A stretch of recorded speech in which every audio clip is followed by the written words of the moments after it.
to thank our proud sponsor, The Barber Chop.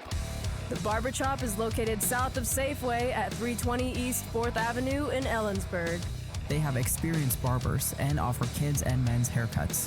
To find out more or book appointments, you can visit ellensburgbarbershop.com. Walk-ins welcome and appointments are guaranteed. The Barber Chop! Hey, how's it going, everybody? Welcome back to another episode of Vicky's Dungeon. Here we go. Oh, yeah. Welcome!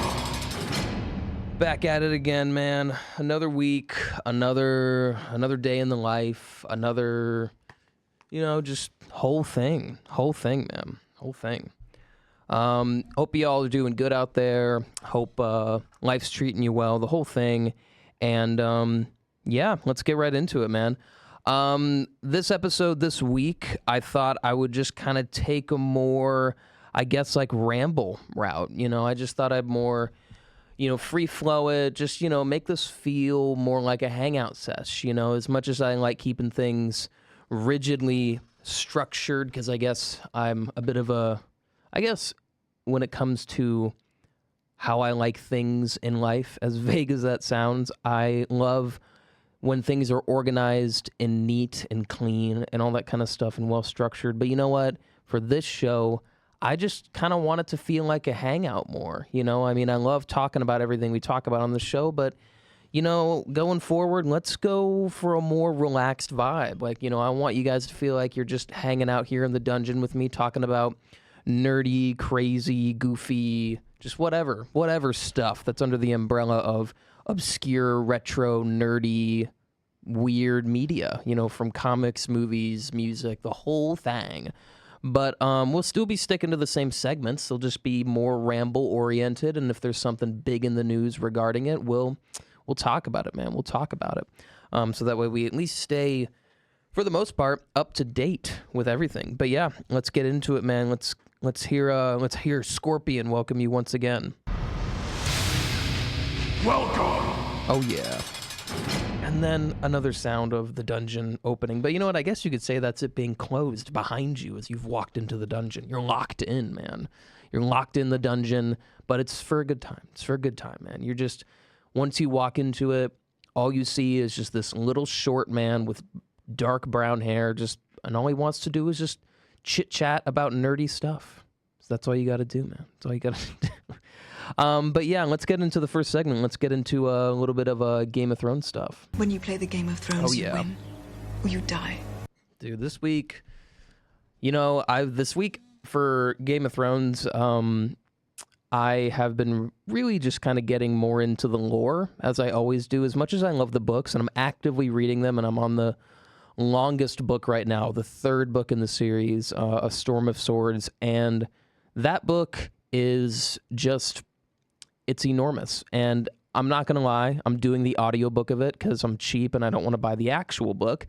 But never fear, I have A Feast for Crows, the physical book, on my bookshelf, and I'll start reading that physically next. And, as much as I love that series, I find the books intimidatingly big. Or to quote Tywin Lannister from the show in, I believe, season 5, I think, absurdly large. I would label them as that. Him, of course, talking about the House Stark sword, the ancestral sword Ice, which was so big that, and it had enough steel on it, that when the Lannisters got a hold of it after Roose Bolton takes over the North, the Lannisters, who don't have an ancestral sword, I think the only family in the Seven Kingdoms that just straight up never had one. Actually, they had a sword called Bright Roar, I believe. Well, regardless, for a long time they didn't have a sword, and as a result, I'm gonna take these headphones off. Oof, feels like they're just like tightingly just choking my head. Anyway, but what was I gonna say? Yeah, so the Lannisters, when they got the sword Ice, they finally were like, okay, finally we have an ancestral sword that we can pass down through generations. But since the sword from the Starks was so big, It's this huge, like, two-handed claymore. There was enough Valyrian steel in it, that, of course, being the most valuable metal in the world of ice and fire, that pretty much only rich folks can afford it. But it had enough of that on it that they were just like, you know what? Why don't we just rework the steel in this? We'll hire one of the few smiths in the world that know how to rework Valyrian steel, and he'll rework it so that we can melt it down and have it become 2 regular-sized swords, because the sword is absurdly large. And you know what's also absurdly large is the size of the books in Game of Thrones. And not that that's a critique, but it's kind of, it makes them intimidating to read, man. I wish it was like Lord of the Rings, where each book is like roughly 300 or 400 pages long. I wish it was like that. And, you know, Lord of the Rings is great, and A Song of Ice and Fire is great. But, you know, I wish they were shorter, because I love long form storytelling, but at the same time, the drawback of it is you have to commit to so much more. But you know what? If that's the only critique I'm willing to give about the book series, A Song of Ice and Fire, then you know what? I think that just goes to show how great it is. If that's the only real critique I can give it, other than the fact that it's obviously not finished, but whatever. That's another topic, I guess. But anyways, this week for Game of Thrones, I've been just reading more about like the lore. That's kind of the main area that I enjoy the most with the Lord of the Rings, with the Game of Thrones universe. That's the I just love reading about mainly just the Targaryen family history. That's like the bulk of my love for that series, is just kind of the Targaryen history. And of course, if anybody listens to the show, I'm a huge fan of the Blackfyres and just that whole, I think, roughly 70-year period that the Blackfyre Rebellions take place. And I've been reading a lot about the character known as Aegor Rivers, and is also known as Bittersteel, the guy who was pretty much, at the very least, the main driving force behind the first Blackfyre Rebellion, the second Blackfyre Rebellion. I'm sorry, not the second one. The first, third, and fourth Blackfyre Rebellions. And the only reason he wasn't involved in the second and the fifth, well, he wasn't involved in the second Blackfyre Rebellion because he simply saw Daemon II's plan, and understandably was probably like, yeah, this isn't going to work out, dude. Like, you have no army. You don't have the sword Blackfyre, which essentially is like the thing that like gives you like a claim to the throne. Like, you have the Sword of Kings, Blackfyre. And for anybody that doesn't know, that's the ancestral blade of House Targaryen that's handed from king to prince. But Daemon II didn't have an army. He didn't have the sword, and he just kind of came over the narrow sea by himself to Westeros, and he got some allies together, but he didn't really have a lot of allies. And honestly, there was the second Blackfyre Rebellion. I mean, I think it's good historically that they call the Blackfyre Rebellions rebellions, just as a whole. But what I think is really interesting is that if you actually read into the nitty-gritty of each individual conflict, the only one that you can actually call a proper rebellion/civil war is the first one, because the second one is a failed uprising. Not a single battle was fought, and during the events of the Dunk and Egg third novella, The Mystery Night, it pretty much takes place and tells the story of the second Blackfyre Rebellion, at least for the most part, because it takes place during the tourney that is thrown for Daemon to gather his allies. And long story short, he doesn't gather enough allies, and then Bloodraven, the Hand of the King, shows up with a loyalist army at a weirdly convenient timing that he does, to the point where a lot of people theorize that Bloodraven, because he was a sorcerer, that he was shape-shifting and was playing, kind of wearing the mask or wearing the face of other people as like a mask, like, you know, magically, to blend into the tourney so that he could kind of hear what was going on. And that's why he was able to conveniently, at almost a level of like a Deus Ex Machina, show up at the last minute with a loyalist army and capture Daemon. And then Daemon II just, he gets captured and he's imprisoned. And then that's the end of the Blackfyre Rebellion Part 2. And or the second Blackfyre Rebellion, and And what's really interesting to me about that is that it's not a rebellion. That's a failed uprising. And I just think it's really interesting that the first one's a proper rebellion. You have Daemon Blackfyre the First, gathering multiple houses on his side. Pretty much, to I guess simplify it, the first Blackfyre Rebellion had Daemon Blackfyre along with many lesser known houses, but still pretty powerful, rallying behind his side. And then you had the Targaryens, the Targaryens with their loyalist armies that were composed of all the great houses in Westeros. And it was kind of balanced where Daemon Blackfyre had a ton of just little houses behind him, and then the crown had how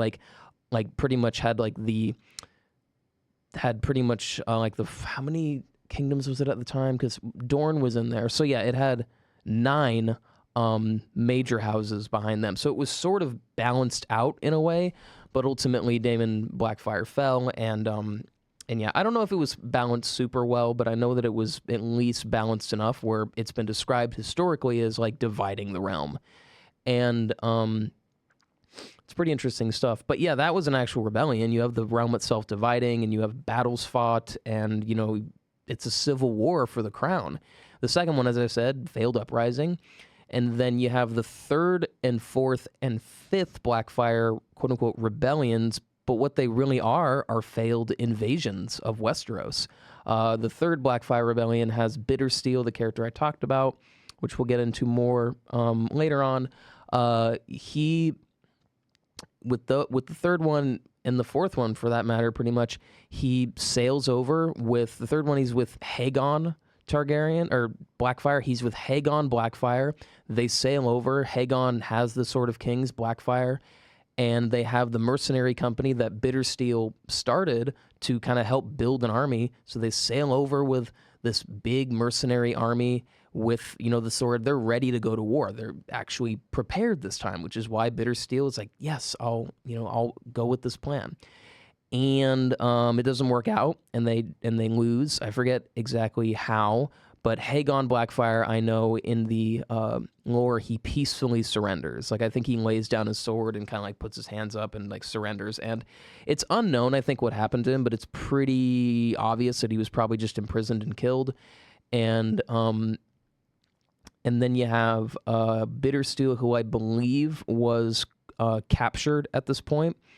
And then he was sent to the wall because Aerys the First was very merciful, but sort of at a fault, at least in this instance, because instead of executing Bittersteel, which probably would have been understandable because Bittersteel pretty much was responsible for a huge major civil war and then a foreign invasion. Both failed, but still pretty costly to the realm. He instead chooses to send him to the wall. And Bittersteel pretty much, Bittersteel had friends. He'd built up loyal allies. He built the Golden Company, which is the most powerful elite mercenary group in all of, the world at that point. And it's this, just elite mercenary group that is known for being incredibly expensive because they're just so good at fighting. And they're incredibly good at fighting, and also they're very good strategically, where they only agree to fight on your behalf if it already looks like you're going to win anyway. So they just kind of they're there to they only are willing to help you if they're there to just seal the deal. That's the only role they're willing to fit. But regardless, anyway, Bittersteel at this point for decades has been building up this mercenary group, and he's well known in Essos because of this. He's the leader of the Golden Company. Their motto is "Beneath the gold, the bitter steel," which is pretty cool. But he, on his way to the wall, he gets he's able to just get some friends to come over on a ship and I think it's whisk away or spirit him away rather. They spirit him away back to Essos, and he starts just preparing for the next Blackfyre Rebellion. And the next one is pretty much goes the same as that one, the last one with Haegon, where Daemon III comes over with Blackfyre and the Golden Company and Bittersteel, and surprise, they lose. And Bittersteel flees back to Essos, and he dies a very bitter old man fighting with his mercenary group in the eastern lands of Essos, and he has no role to play in the last Blackfyre Rebellion, the 5th one, because he just wasn't alive. He probably would have been behind it because Mainly's Blackfyre was a dude he probably had the best chance out of the Blackfyres since Daemon the First, because he doesn't just come over with the Golden Company and the sword Blackfyre, but he also has he's also part of the 9 Penny Kings, which was just this motley kind of group of pirates and like thugs and gangsters and crime lords and the whole thing.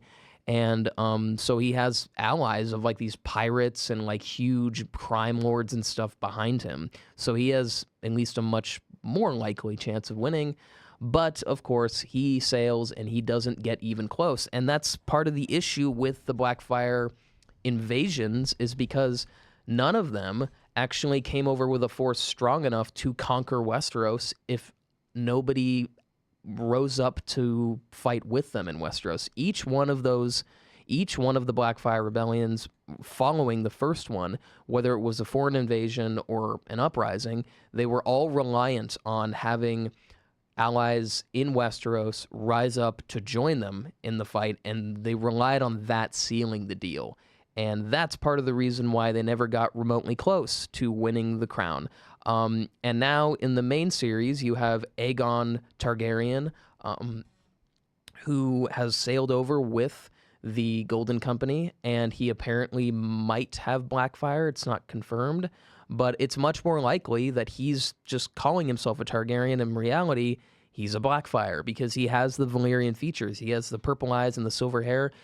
Blackfyres have those too, because, Daemon Blackfyre, the first Blackfyre, because Daemon Blackfyre was known as Daemon Waters, and he was given the sword Blackfyre by Aegon IV, King Aegon IV, because Aegon IV liked his bastard son more than his actual trueborn son, which was very taboo, and he gives him the sword, and he also allows Daemon Blackfyre, who was Daemon Waters at the time, because in that region of Westeros, if you're a bastard, you're not allowed to inherit your mom or dad's last name. So you're just given just a kind of a stand-in placeholder name. And in that region, it was Waters. And because of that, Daemon is Daemon Waters, but he's favored by the king so much that not only is he given the sword and raised in the Red Keep on account of his royal blood, but on top of that, he's given permission by the king to change his last name and choose his own, and he chooses the name Blackfyre. And Daemon Blackfyre had the Valyrian features because both of his parents were of the Targaryen family. Just the catch was, both of them were Targaryens, but the catch is that they weren't married when they had him, so that's why he was born a bastard. Like, really, if they were married, he would have been born Daemon Targaryen, but regardless, he was born Daemon Blackfyre, and he was the beginning of an attempted usurping line, and not arguably, it just is true, House Targaryen's biggest enemies, because I wouldn't say they didn't get even close, like I said earlier, but because Daemon got reasonably close, and Haegon and Daemon III at least caused a big ruckus, and so did Mainly's, but the one who did definitely get close was Daemon. That's for sure. But regardless, with that huge rambling kind of thing, I've been reading about the character Bittersteel, who's behind most of the Blackfyre Rebellions, because what's really interesting is that the first one was declared by Daemon Blackfyre, but it's much more likely that really the heart of the rebellions was Bittersteel, because he was a half brother of Daemon. And one of the things I like about Bittersteel is that his father was Targaryen. His father was Aegon IV Targaryen when he was Prince Aegon IV, and which is why he wasn't made heir to the throne. Because, by the time Aegon became king and was married to Nerys Targaryen, their son, who was Daeron, became, the first trueborn. But anyway, he didn't really have the silver hair features of Valyrians, but he had the purple eyes. So you have this guy who has dark brown hair, a dark brown beard, and then he just has purple eyes. And it's just kind of a thing you don't expect to see, I guess. I don't know. I just think it's interesting. Meanwhile, Daemon Blackfyre has the long silver hair, the purple eyes. He's the spitting image of a Targaryen, and he's tall, he's buff, he's handsome, he's a great, powerful warrior, he's charismatic, and, he's got the Valyrian features, like I said, and that compared to Daeron, who's had the Valyrian features of purple eyes, silver hair, this guy... he's short, he's skinny, he's nerdy, and not a lot of people really like him. And also he married a Dornish woman, and his heirs to the throne did not look like Targaryens as a result. And because of that, there was a lot of taboo going on, and that's part of the reason a lot of people would rather have Daemon Blackfyre as the king. Hence why many houses rebelled with him. And Bittersteel was his half-brother, and Bittersteel could have been heir to the throne at a time, but it just didn't work out for him. And he had a bitter, bitter hatred to the Hand of the King, Bloodraven, who was also a Targaryen bastard, but he was able to work his way up to being Hand of the King. And he was born Brendan Rivers, but he became, the name that he adopted was Bloodraven. And it came from a nickname given to him when he was younger because he had a birthmark of what looked like he had this red birthmark that was sort of in the shape of a bird. And people called him Bloodraven for that. And anyways, Bloodraven and Bittersteel are in love with the same woman growing up, and that woman chose Bloodraven. And of course, that's in a medieval context. Of course, that's going to make you want to be. It's going to be one of the things that's going to make you want to rebel because he hates this guy. He already has a bitter hatred of Bloodraven because he comes from a rival family. His mother being Melissa Blackwood. And Bittersteel, Aegor Rivers, his mother being Barbara Bracken, and those families notoriously hate each other. So they already hate each other because of that. And on top of that, he's getting his girl. And on top of that, he's getting more privileges than him, and yet he's a bastard just like him. So all this is adding up to Bittersteel being really annoyed that he's in this weird place where, yes, he's a royal bastard, so he's expected to be at least better than the average person in terms of fighting and political games and the whole thing. But at the same time, he's still looked down upon because he's a bastard. And to seal it all together, the love of his life is being taken by another bastard who he already hates by default. So, and on top of that, that bastard's getting more privileges than him because he's really good at scheming and playing the political game, and he's also a weird dark sorcerer. That's rumored, but it's pretty obvious that was true because Bloodraven has a whole story where he turns into a magic tree guy and that's why he's still alive at the time of the main series. But anyway, all this added up makes it so that Bittersteel is very bitter. And I'm not sure if that's a name he chose, but regardless, not only is it, in my opinion, the coolest name of the royal bastards chosen names because you had Bloodraven, Daemon Blackfyre, Shiera Seastar, whom Bloodraven and Bittersteel fought over, and then you have Bittersteel. And that's my favorite of all the great bastards kind of persona names they took on. Or alias, rather. Anyway, though, what was I going to say? But Bittersteel, it's pretty obvious. It's not confirmed, but the fact that Daemon Blackfyre, even after he was legitimized, because when his father, Aegon IV, died, on his deathbed, he legitimized all of his bastards, meaning they were just as legitimate for the throne as anybody else. But the first-born heir, and only actual heir that Aegon had was Daeron. And so Daeron still remained the heir to the throne. But regardless, everybody else is being put in line at least. So they have a claim to the throne, at least on some level now. But Bittersteel, regardless, he is still far back in that line because Daemon Blackfyre was born during the reign of King Aegon, not when he was Prince Aegon. So he's closer to the throne. He's an actual heir to the throne. Bittersteel isn't an heir to the throne really because he was born when Aegon was a prince. Daemon was born as an actual royal bastard. So pretty interesting. But what was I going to say? So Bittersteel, is bitter, of course. That's another thing that makes him bitter at the world.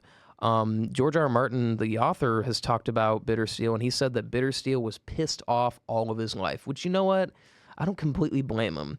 But anyways, when Daron became king, he treated Daemon really well. He gave him lands, he gave him a castle, he made him a lord. He married him to Rohan of Tyrosh, which was a foreign city that they were trying to, at least the Seven Kingdoms were trying to stay friendly with, I'm guessing for trade and stuff like that.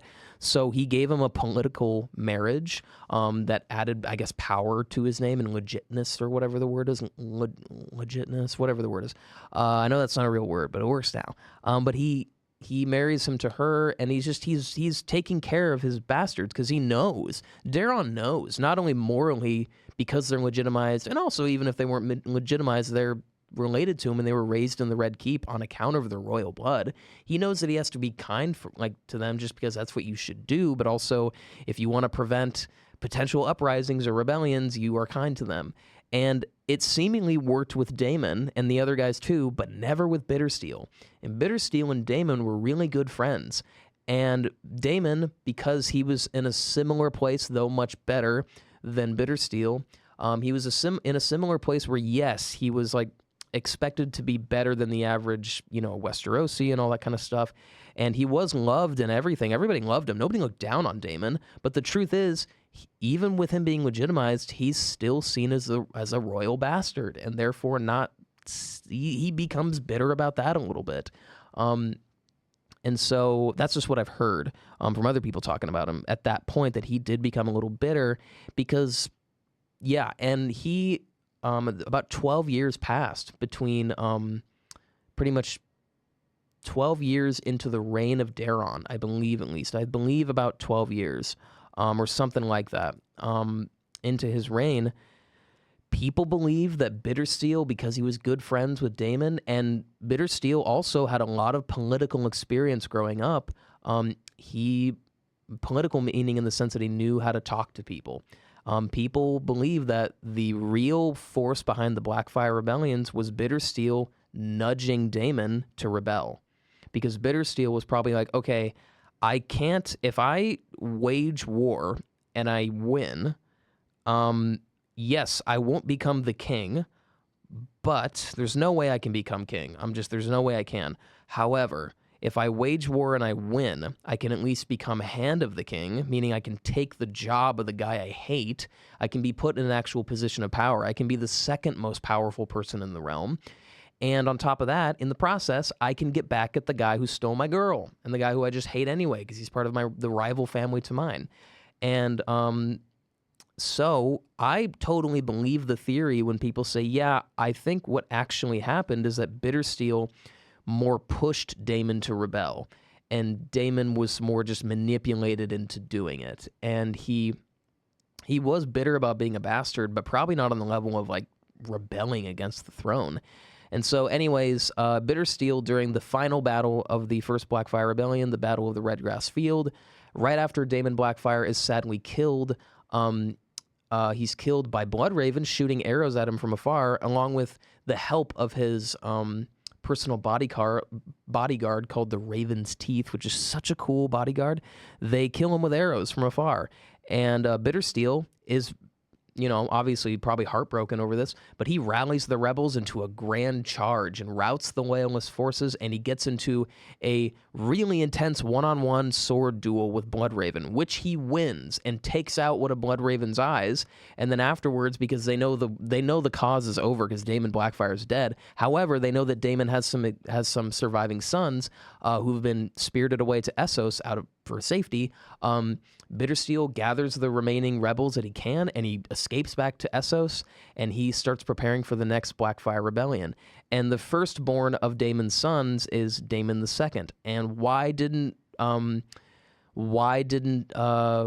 Bittersteel rally behind Daemon? Well, it's probably because Daemon was a little too eager to take the throne, and he had no army, because Bittersteel didn't have the Golden Company at this time. He didn't. The Golden Company was the result of Bittersteel gathering all the outcasts from Westeros who were, outcasted and exiled from Westeros after the First Rebellion, and forming a mercenary company so that he could economically build something to fund a rebellion, and in the process build a pretty damn strong army to fight and invade Westeros. And anyway, so Bitter Steel was pretty much at the heart of the first one, and these third and fourth ones that he's involved in, from the lore and just speculation and all this stuff added up, it's pretty obvious that he was the head of the Blackfyre family, and he was the one pretty much like feeding, I guess you could say, lies to all Daemon's sons and descendants, being like, no, you're supposed to be the true king. Daeron II was secretly a bastard, and the truth is actually Daemon was the true heir. Daeron II is not the son of Aegon IV and Nerys Targaryen. Actually, he's the son of Aegon IV's brother, Prince Aemon the Dragon Knight, and Nerys. So really, he was not a trueborn, and the actual son of Aegon IV was Daemon Blackfyre. And for some reason, it got switched up, and I have no clue why. He kind of probably fed these things that were probably not true to the Blackfyre descendants and got the Blackfyres to rebel 4 more times, and they lost every time. And it's pretty likely that Aegon in the books is also a Blackfyre descendant because he has the Golden Company. The Golden Company was formed specifically to fight the Targaryens, and you have a Targaryen leading them? Like, no, dude, no. There's a reason why even after Bittersteel died, the Golden Company got his skull, and they poured melted gold over it so that it would be perfectly encased forever, so that when they finally made it to Westeros and put a Blackfyre on the throne, when they finally achieved that, if they ever did, they would have at least his remains to be put there with that Blackfyre, so that at least his remains would see a Blackfyre on the throne. So the fact that a Targaryen, quote-unquote Targaryen, is in charge of the Golden Company during the events of the series, I would say it's pretty likely that he's actually a Blackfyre in hiding. I mean, Tyrion is suspicious that there's something going on with this kid, Aegon, and that there's more to him than meets the eye. And he's suspicious in the sense that there's more to him, and specifically more to him in the way that he's suspicious on whether he's being truthful about his identity. Now, it might be much more likely that Aegon has just been told he's a Targaryen and believes it from his features, but the kind of guys behind, the guys orchestrating this whole invasion, those being Varys and Illyrio, it's likely that they're in on the joke, or they know that he's actually a Blackfyre. And Illyrio had a wife named Sarah, and Sarah apparently had silver gold hair, which is the features of a Targaryen and a Blackfyre. And he also treats young Griff, which is the nickname of Aegon, as a son. Like, he treats him as like an adopted son, and because he's not his dad. So because of this, and also on top of that, Tyrion is specifically told by Illyrio in the books, he is not told the Blackfyre line is extinct, and we think it is. It's like, at this point in the story, we believe it is, because the last Blackfyre was Maelys Blackfyre. Maelys Blackfyre had no sons. He had sisters, or he had daughters, but he had no sons. And so that's why the last Blackfyre Rebellion ends roughly, I believe, 30 years before the start of the story, something like that. No, more than that. I think it's like, might be 50 years, a long time. It's during the time when Mad King Aerys isn't a kid, but he's like a teenager, and he's old enough, at least in this like society culturally, to go fight in a war, which means he's probably like 16 or 17 or something like that, or 15 maybe.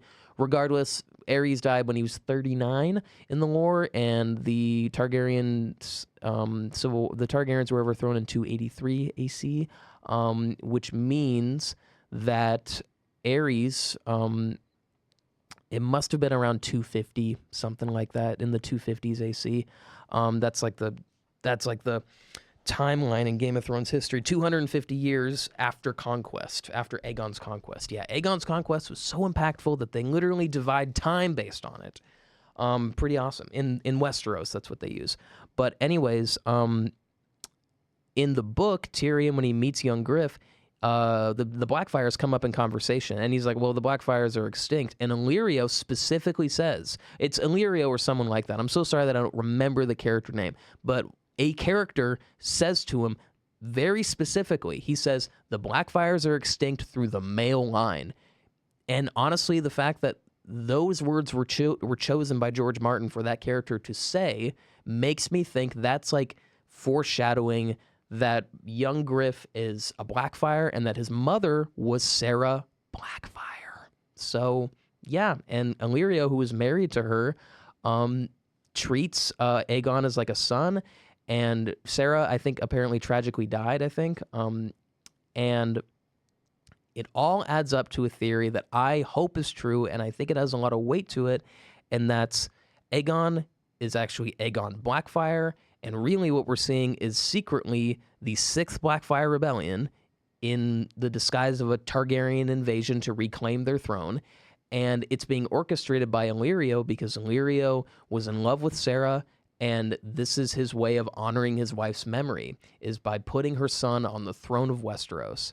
And, you know, there's even a part in the story where he says he has a quote-unquote gift for Aegon, and people think that might be the sword Blackfyre, because we don't know what happened to Blackfyre. I think Bittersteel took it with him back to Essos after Daemon III was killed in battle, and we don't know what happened to it after that. And it's pretty likely that he kept it with him, and it was passed down through generations of the Golden Company.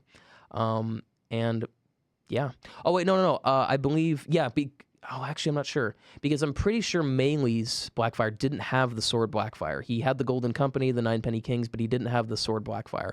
I think so. I've seen like illustrations of Maelys where he has a mace or a flail, something like that. He doesn't have Blackfyre, but regardless, I think the gift that Illyrio has for Aegon is Blackfyre.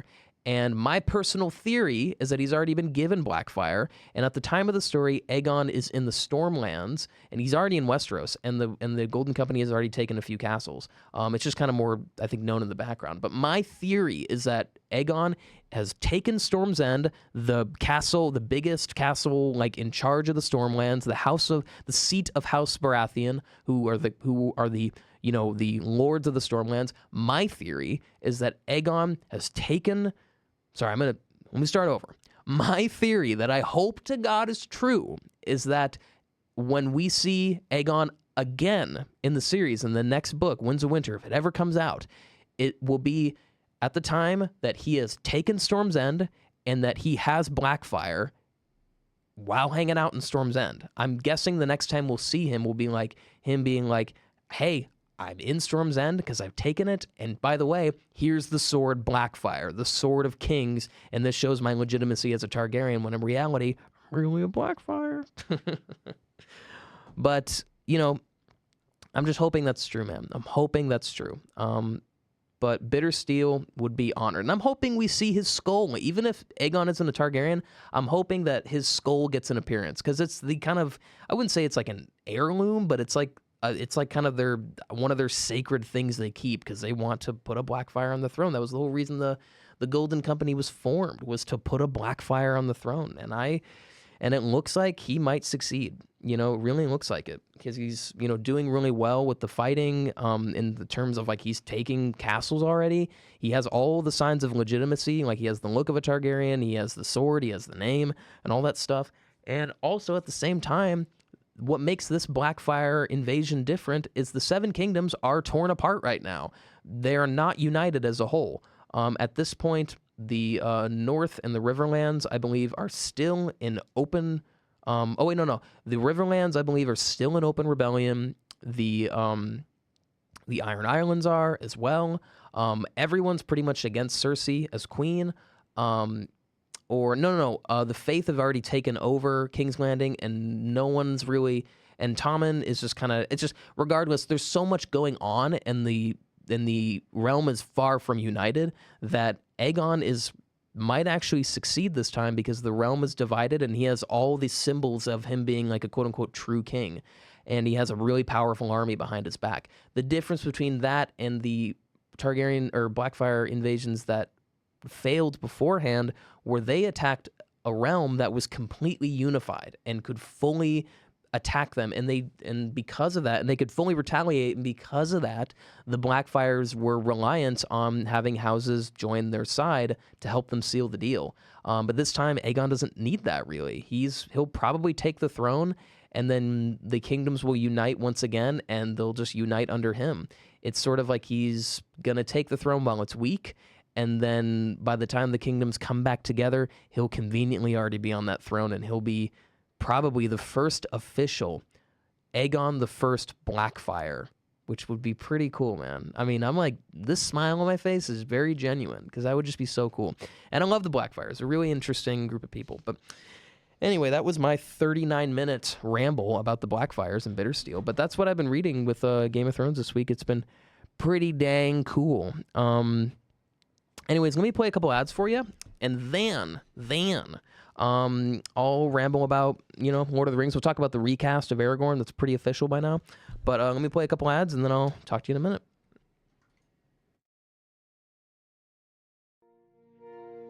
Attorneys can help with many things: traffic citations, criminal accusations, and arrests. 881 The Berg would like to thank its proud sponsor, attorney Mark Chmielewski. Mark's office is located on Pine Street in downtown Ellensburg, walking distance from the CW campus and the courthouse. With over 30 years' experience as a state deputy prosecuting attorney, municipal court judge, city prosecuting attorney, judge pro tem, and defense attorney, Mark can be reached at mac1law.com or by calling 933-1LAW. Now let the music continue, here on 88.1 The Berg. 88.1 The Berg would like to thank our proud sponsor, Happy's Market. Happy's Market is a convenience store located at 207 West University Way in downtown Ellensburg. They are now open 24 hours a day. Happy's offers a variety of food options, such as their breakfast burritos, pizza, and Chester's chicken. If you'd like to find out more, Happy's can be reached at 509-925-3500. 88.1 The Berg presents a snail going on the journey of a lifetime. It's coming around the corner like super fast. It just like, oh, dude, I just stepped on a snail, dude. Oh, dude, that guy was probably on a journey of a lifetime or something.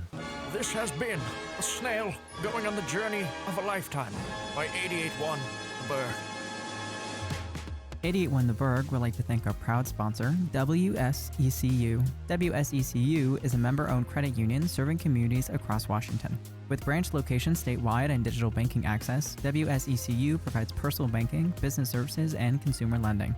Additional services include mobile banking tools and financial education resources which support local communities throughout the state. You can visit their Ellensburg location at 100 North Main Street or visit wsecu.org for more information. Help us celebrate 50 years of the James E. Brooks Library Building this academic year by challenging your library know-how to win prizes. The Brooks Library presents a scavenger hunt open throughout the entire 2025 to 2026 academic year. Head to the service desk on the first floor of the library to pick up a physical copy of the scavenger hunt, or use a digital scavenger hunt tool available on our website to track your progress. The Fall Quarter Raffle Basket includes a tool set, home repair book titles, and a salt and pepper grinder. Make sure to finish around and enter for the raffles before finals week of each quarter. All right. F yeah, dude. We're back at it. I needed a little bit of a break. I needed a coffee break, as they say. Dude, I'm so tired this week. I'm so tired. The thing about me is I'm learning, maybe it's because I'm like a little older now, I'm learning that I have such a low tolerance to like sleeping pills or NyQuil, just anything that helps you sleep. It will just stay in my body for days. Like, I'll have like, there was a time where I was taking NyQuil like a few days a week just to make sure I got a good sleep. And during that entire week, I would just be so tired. Like, I was getting good sleep, but at the same time, I was like, oh my Lord, like I can't, like, I sleep for like 8 hours and then I'm just tired for however long. And then I go to bed and it's just, yeah. And, I had melatonin over the weekend a few times to just help me sleep, and today it was showing its effects of its prolonged effects, because all day today and yesterday for that matter I was just tired as a mother effer, and it's not fun, man. It's not fun. It shouldn't do that for you, man. It shouldn't just make you more tired, man. It just shouldn't. It shouldn't persist. It shouldn't persist.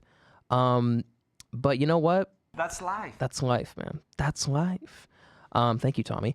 But this week with Lord of the Rings stuff, yeah, I read that it's pretty official that one guy, I forget his name, but he was in the White Lotus show. That's the only thing I've seen him in, and that's where I frankly recognized him from because I'm a huge fan of the White Lotus. And by the way, I won't go on a tangent about the White Lotus, but it's such a solid HBO show. It's a great mystery show, where it's kind of like it's a kind of like reverse like whodunit, where instead of it being a whodunit, it's just like, okay, someone dies, and we're gonna try to figure out how they die and who dies.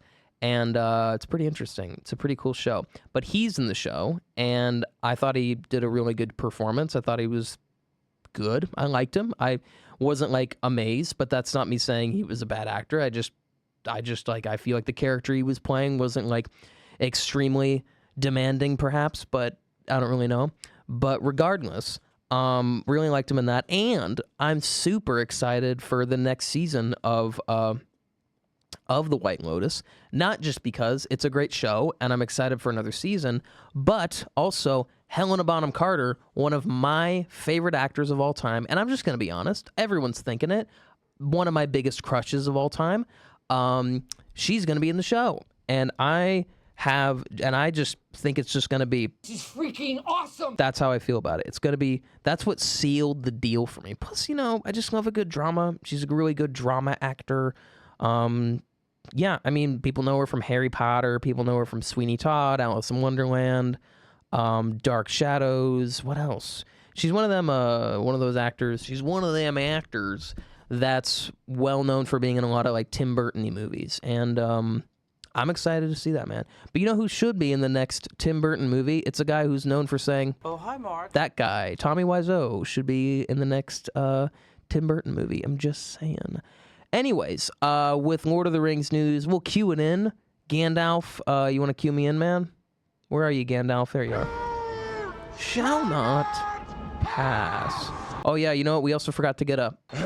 Thank you, Scott Hall. Thank you so much. And, woo, thank you, Ric Flair. But anyways, yeah, so the character of Aragorn in the new prequel, I guess prequel? Yeah, prequel movie of, I guess more prequel spinoff. Well, no, it takes place during Lord of the Rings. Like, it's the Hunt for Gollum. It's the period of time when Gandalf goes, to look for information on the ring. And what's crazy is that in the books, he's gone, I think, for like 17 years. And in the movies, understandably, he looks like he's been gone for a couple days, maybe. And I think that's just one of the craziest things, that he was gone for 17 years. Dude, 17 years ago, I was like 9. Oh, dude, I'm getting old, man. I'm getting old, dude. The other day, I was thinking about how there's an old friend of mine I remember, it's an old friend of mine that I've lost touch with, but I remember I was thinking about like the first time we met, and I was like, yeah, I remember when I first met that guy, and we were just kids. I was like 7, and he I just moved into this new neighborhood in a new town, and he knocked on my door and was, was like, hey man, like, welcome, like, let's hang out, like, we'll be friends. Super, really, really sweet. It kind of warms my heart, that memory. But I remember thinking to myself, I was like, oh yeah, that was probably like, 10 or 15 years ago. And then I realized, oh my Lord, when I turn 25, it will be official that it's been 18 years since then. 18 years ago, almost 20 years ago that happened. And that just made me, I mean, I know I'm a young man still, I get it, but when it gets to the point when like things are that far away in the past, it's like a holy crap moment, dude. Like kindergarten for me was 20 years ago almost. Like, that's crazy, man. Crazy. But anyway, with Lord of the Rings, though, dude, I try to stay on topic, but I also I love to ramble, dude. I love to ramble. I love to yap. Like some people say, don't talk to me, I like to yap. I'm even further. Don't talk to me because I like to yap, and my yapping will become a ramble, at least in a podcast format. But anyway, Yeah, so the same actor from White Lotus is going to play the younger version of Aragorn. And, I'm not, like, super against it or anything like that. I'm not against it at all. I think it's fine. I mean, I'm okay with it because it makes sense why Viggo wouldn't want to come back to play Aragorn. And I think I respect it. And it's awesome that the other actors of Elijah Wood and Ian McKellen are coming back to play, of course, Gandalf and Frodo. And I'm curious if we're going to see Billy Boyd and Dominic Monaghan come back to play Merry and Pippin, and hopefully, Sean Astin to play Sam again. I would love to see that too. Just get the Hobbit gang back together. But that guy is going to play Aragorn, the actor we're talking about, and I'm okay with it because Viggo basically his reasoning to that is like, yeah, like I don't want to come back and play Aragorn. I don't really look the part anymore. I'm a much older guy. Like Return of the King came out like over 20 years ago. Like, no, like I'm not going to do justice to the character, And if that's his reasoning, I get it. It's fine. I think everybody just wants to see him come back as Aragorn because I hate to say it, and maybe this is a hot take, but I firmly think that, I mean, first of all, Lord of the Rings is a classic example of like, movies where the casting was pretty much perfect, or at least extremely close to perfect. And if I had to pick any character in that whole movie trilogy that was perfectly cast, like to the point where like that is Aragorn or that is that character, it's Aragorn. Like that character to me was perfectly cast in those movies, and it's to the point where when I read the books and there's a part where Aragorn's talking, I'm just imagining that it's Viggo Mortensen talking. Not because I saw the movies before I read the books, but because he just is Aragorn. Every other character, I can read it in a different version. Like I can imagine it as a different version that's just purely based in Tolkien's description and the whole thing. But Aragorn is the only guy where I'm just like, you know what? I'm not saying that Tolkien didn't get it good enough or anything like that with Aragorn. He created the character, so like obviously not. I'm not saying that. I mean that didn't get a good enough version, but Viggo Mortensen just did such an amazing performance that that's Aragorn, and that's a lot to live up to with this new guy. And I feel that for me personally, I'm just kind of past the point in my life where I get super angry if there's like a part of a movie coming out that I don't really like, but it's not a big deal. And what I mean by that is I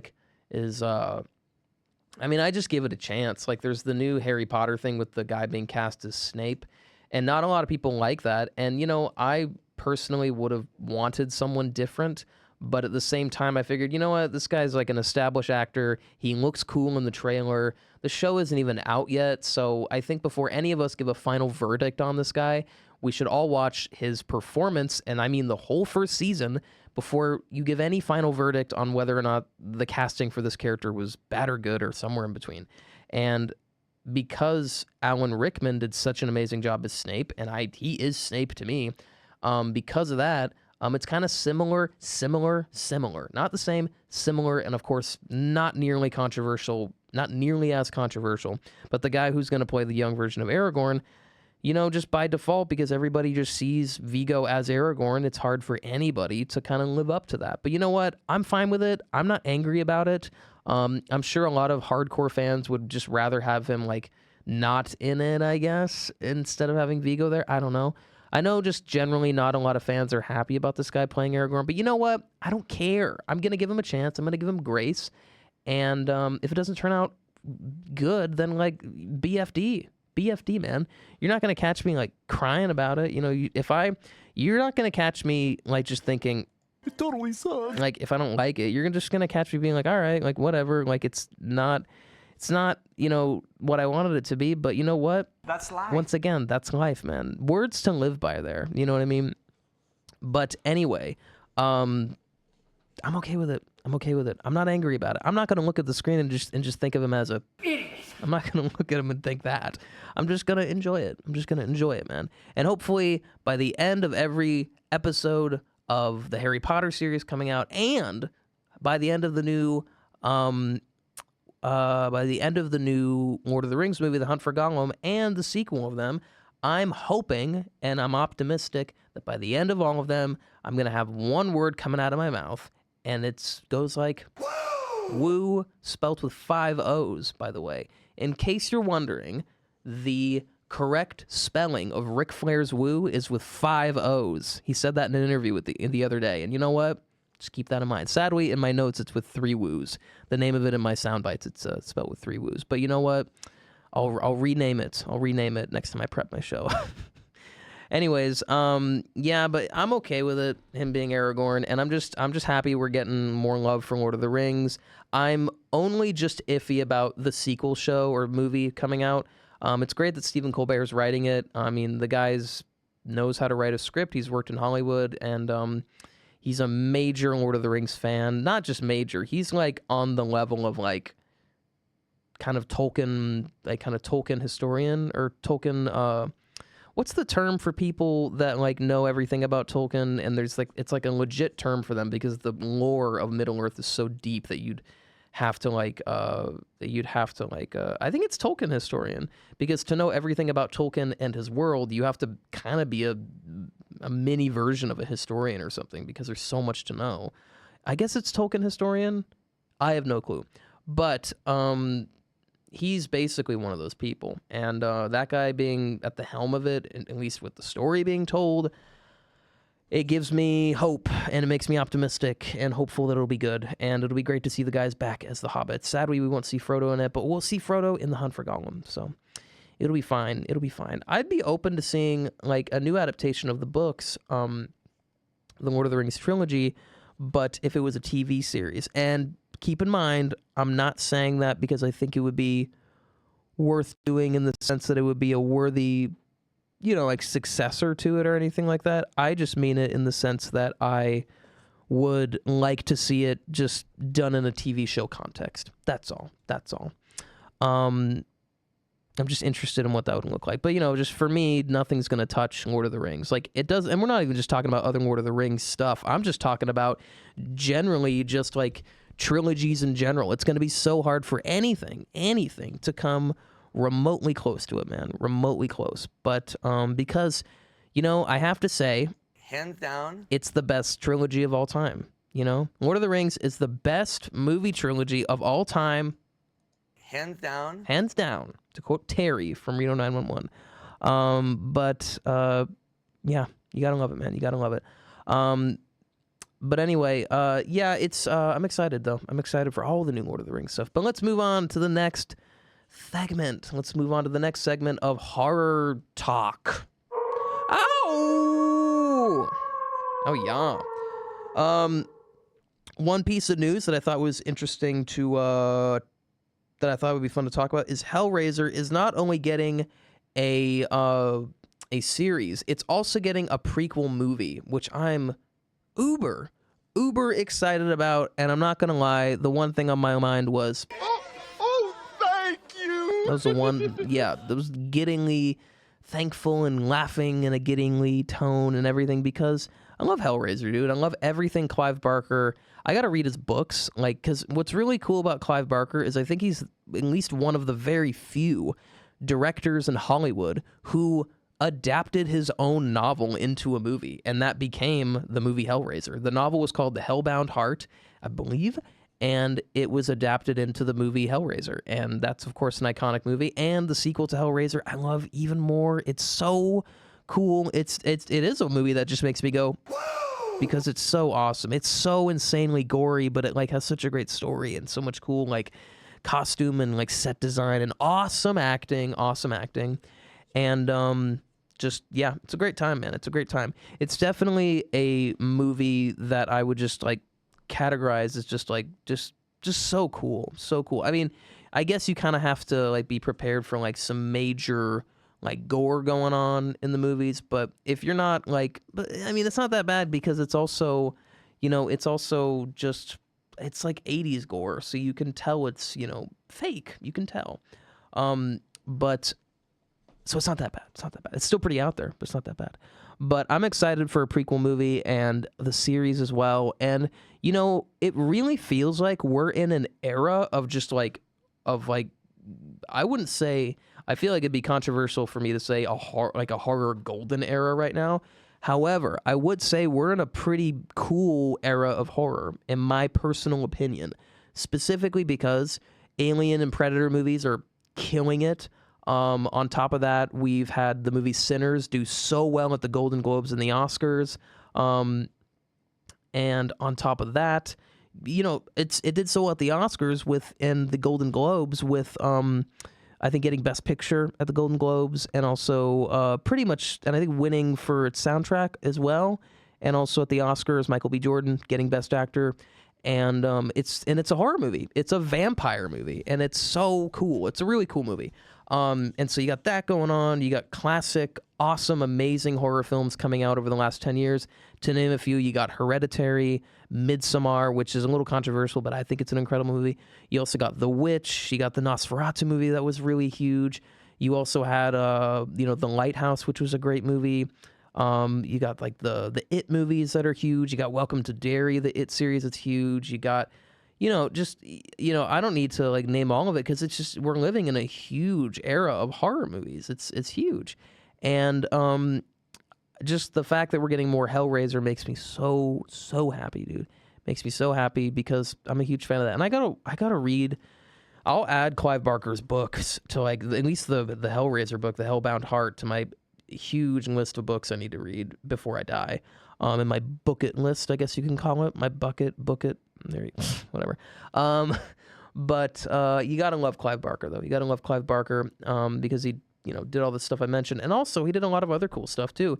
He did the really underrated movie Nightbreed, which I'm a huge fan of. Like, if you can check out Nightbreed, watch freaking Nightbreed. It's gonna make you it's gonna make you think it's an awesome movie, obviously. And you know what? I got 2 words for you if you don't think it's awesome. And those are... Suck it! To quote Shawn Michaels. And you know what? I'm just gonna look at you and and just say that you're an idiot. Because it's a great movie. That's my new favorite soundbite right there. Man, I was laughing really hard, like putting it together earlier. But anyway, I'm super excited though. I'm hoping the prequel goes into like more of the mythology of Hellraiser, and just to explore that and explore maybe the origins of the Cenobites a little bit more, maybe, or something like that. Maybe it'll be a Pinhead origin story kind of movie. I wouldn't be opposed to it. I mean, we kind of know how he became a Cenobite. But still, I wouldn't be opposed to seeing a movie of him. Would that mean Doug Bradley would be in it again? I don't know, but you know what? I'm excited for it. Dude. Anyways, so for the next, I guess just general horror stuff that I've been consuming this week. I've been reading The Shining by, of course, Stephen King. And been watching, I haven't finished it yet, but I got about halfway through the movie Dr. Sleep, which is like the sequel to The Shining. And that's a really interesting movie. But I've been reading the book, and I like it. It's a pretty cool movie. It's a pretty cool book. And the Stanley Kubrick movie is, of course, like incredible. Like it's an amazing, amazing movie. Regardless of how you feel about its accuracy to the book, it's an amazing movie, at least by itself.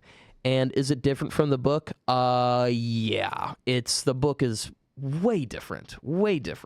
I mean, the movie has the basic idea down where you have a struggling alcoholic father and his wife and son moving in to, take care of this hotel for the winter. The hotel's haunted, and it like preys on his issues and all that kind of stuff that make him go crazy and try to murder his family.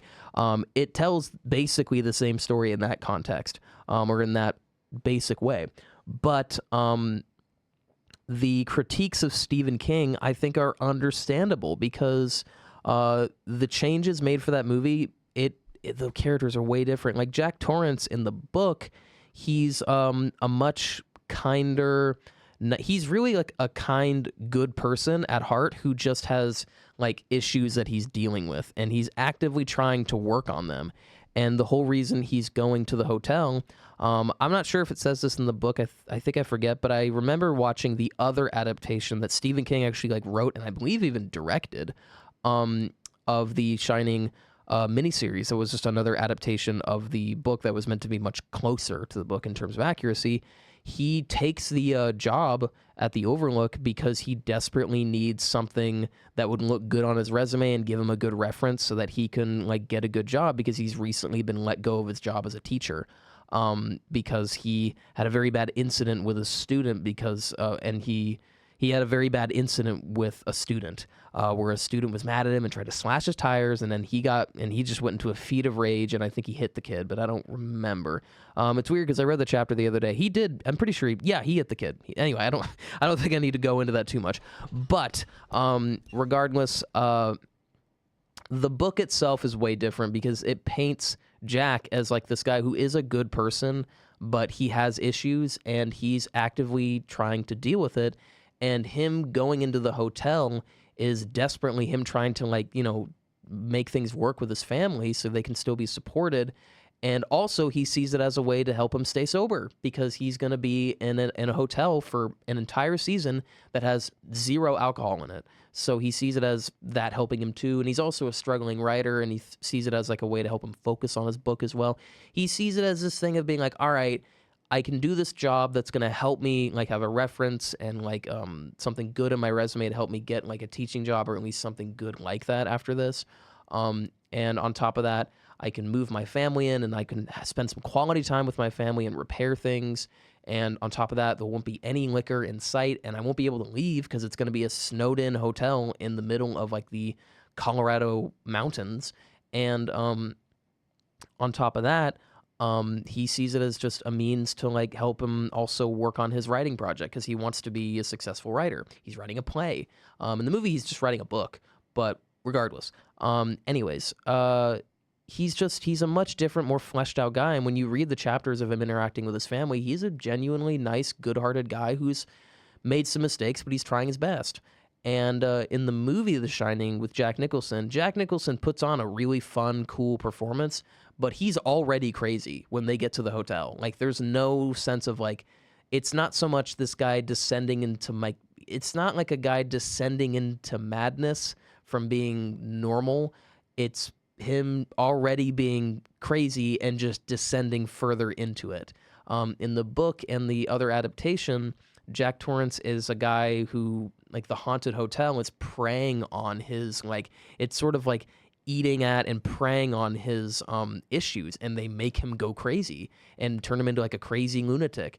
And if that wasn't there, he would just remain like a nice guy. And then if you watch the movie with Jack Nicholson, the Kubrick movie, he's already crazy and is already probably going to do something stupid. Like, this already isn't a good idea. I wouldn't say that he'd be, running around with an axe like he does in the movie, but if the hotel wasn't haunted, I would say it just wouldn't turn out well for him. Probably would just be a rough experience for a few months. So the book, I like that it fleshes Jack Torrance as well as Wendy Torrance out a little bit more, and Danny as well.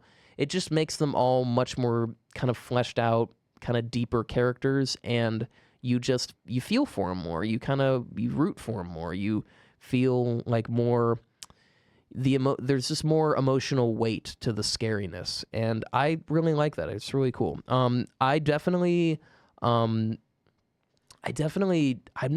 don't love Stephen King's writing style, but it is really good. I think it's just because I'm used to reading authors like George R. R. Martin or Cormac McCarthy, authors that really are much more poetic in their approach, and much more poetic, and I guess have more poetic, and I'll just say more poetic. There you go. And then Stephen King is just very blunt and straightforward, and I'm just not used to that. But you know what? It's still really good. He tells a great story as well. He's great at what he does. And I'm a huge fan of the Stanley Kubrick movie. I think it's an incredible movie. I love it. And also the Shining adaptation from the 90s that Stephen King wrote and I believe directed. And it was a direct, I guess, retort or whatever to Stanley Kubrick's movie, because Stephen King famously hates Stanley Kubrick's version of The Shining, mainly because he thinks that it just kind of ruins his book. He's like, no, like, these characters are like so shallow. Jack is already crazy when he gets there.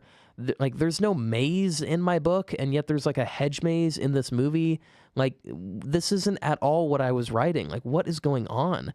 And you know, as much as I definitely have trouble figuring out why Stanley Kubrick was trying to make the movie so different from the book, at the same time, the movie is still really good. I love the movie. And the adaptation that Stephen King wrote for TV, and I believe directed I believe he directed, and they actually shot it at the Stanley Hotel, the hotel that Stephen King was inspired to write The Shining by, which is on my bucket list to stay there at least for one night, is to stay in that hotel for one night, because you can straight up book room 237 at that hotel. It's not like you book and then you have to call to ask to be in 237. That's like straight up like a thing you can book specifically, and I'm guessing it's just like a higher price than normal, and you can stay in room 237, so that's kind of cool. Or is it 217? Regardless, the book from the movie version is 237. The book is 217. I believe in I think at the Stanley Hotel it's 217. I think so. Either way, it's the infamous room. Anyways, I know that I've seen the series, the other adaptation, and it's okay. I mean, I'm gonna be honest, I didn't love it to death. I will say that I prefer that version of Jack Torrance. I love Jack Nicholson. Well, here's the thing. I love Jack Nicholson's version of Jack Torrance when he is truly crazy and going insane and running around with the axe. That version of Jack Torrance, I think, is legitimately terrifying and scary. And the change of him running around with an axe versus the book where he's running around with like a croquet hammer, I think that's a worthy change. I think that works as a change. I think it helps. So I like that, and I will say though, and I don't think this, I'm not exactly comparing this part of Jack Torrance, because Jack Nicholson's version of Jack Torrance is more, he's just crazy already, and there's not a lot of time spent with the characters before they move into the hotel. It's just like a little bit of time. There's a few scenes, and that's it really. Not even a few. Like there's just like, he's like already, they're already moving into the hotel. It's like they skip the first chunk of the book almost. And in the series, they spend time with the family before they move into the hotel, and because of that,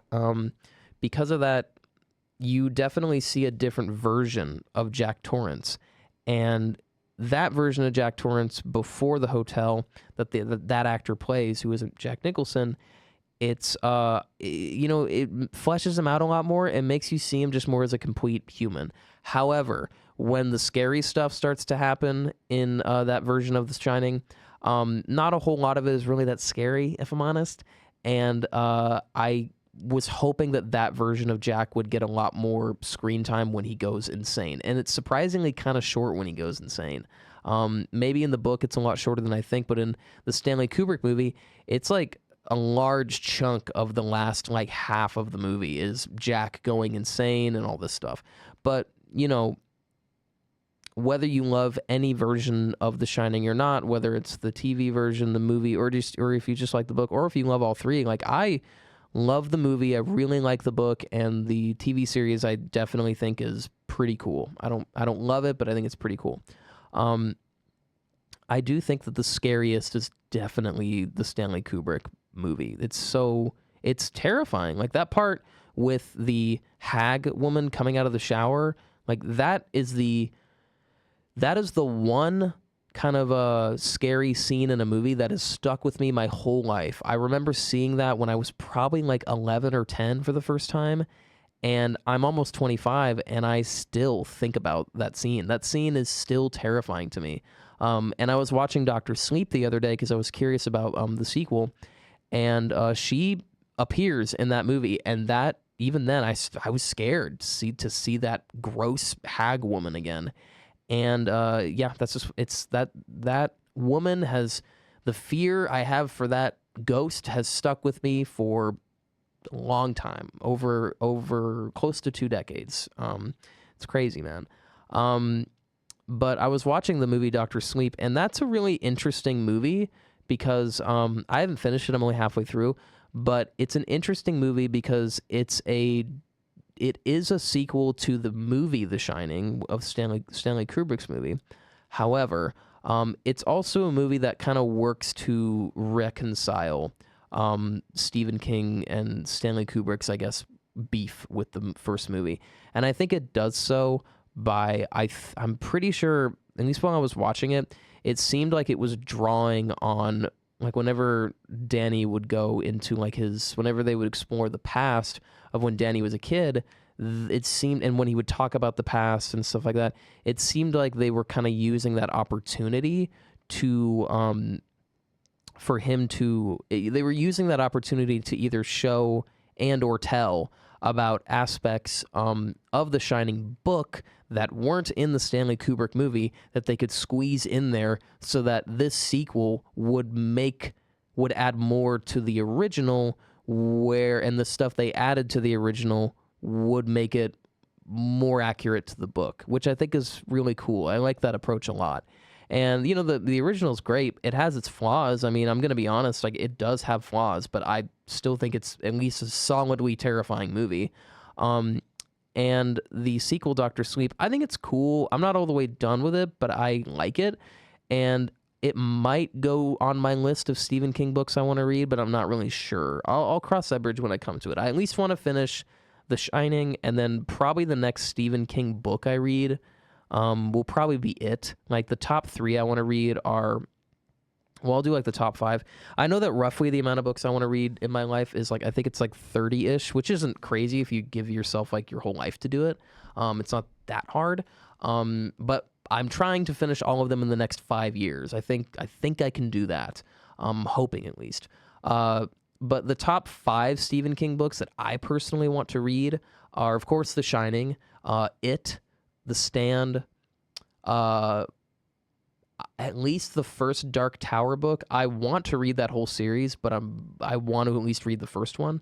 And the 5th one would probably have to be, I'm not sure. I guess, I'm not really sure. It's definitely one of his, I guess, more scary books that I'd want to read. I don't know why I'm kind of drawing a blank. I guess probably like Pet Sematary or Children of the Corn, probably one of those two. But at least, oh, you know what? Actually, it would be Misery. That'd be it. Yep.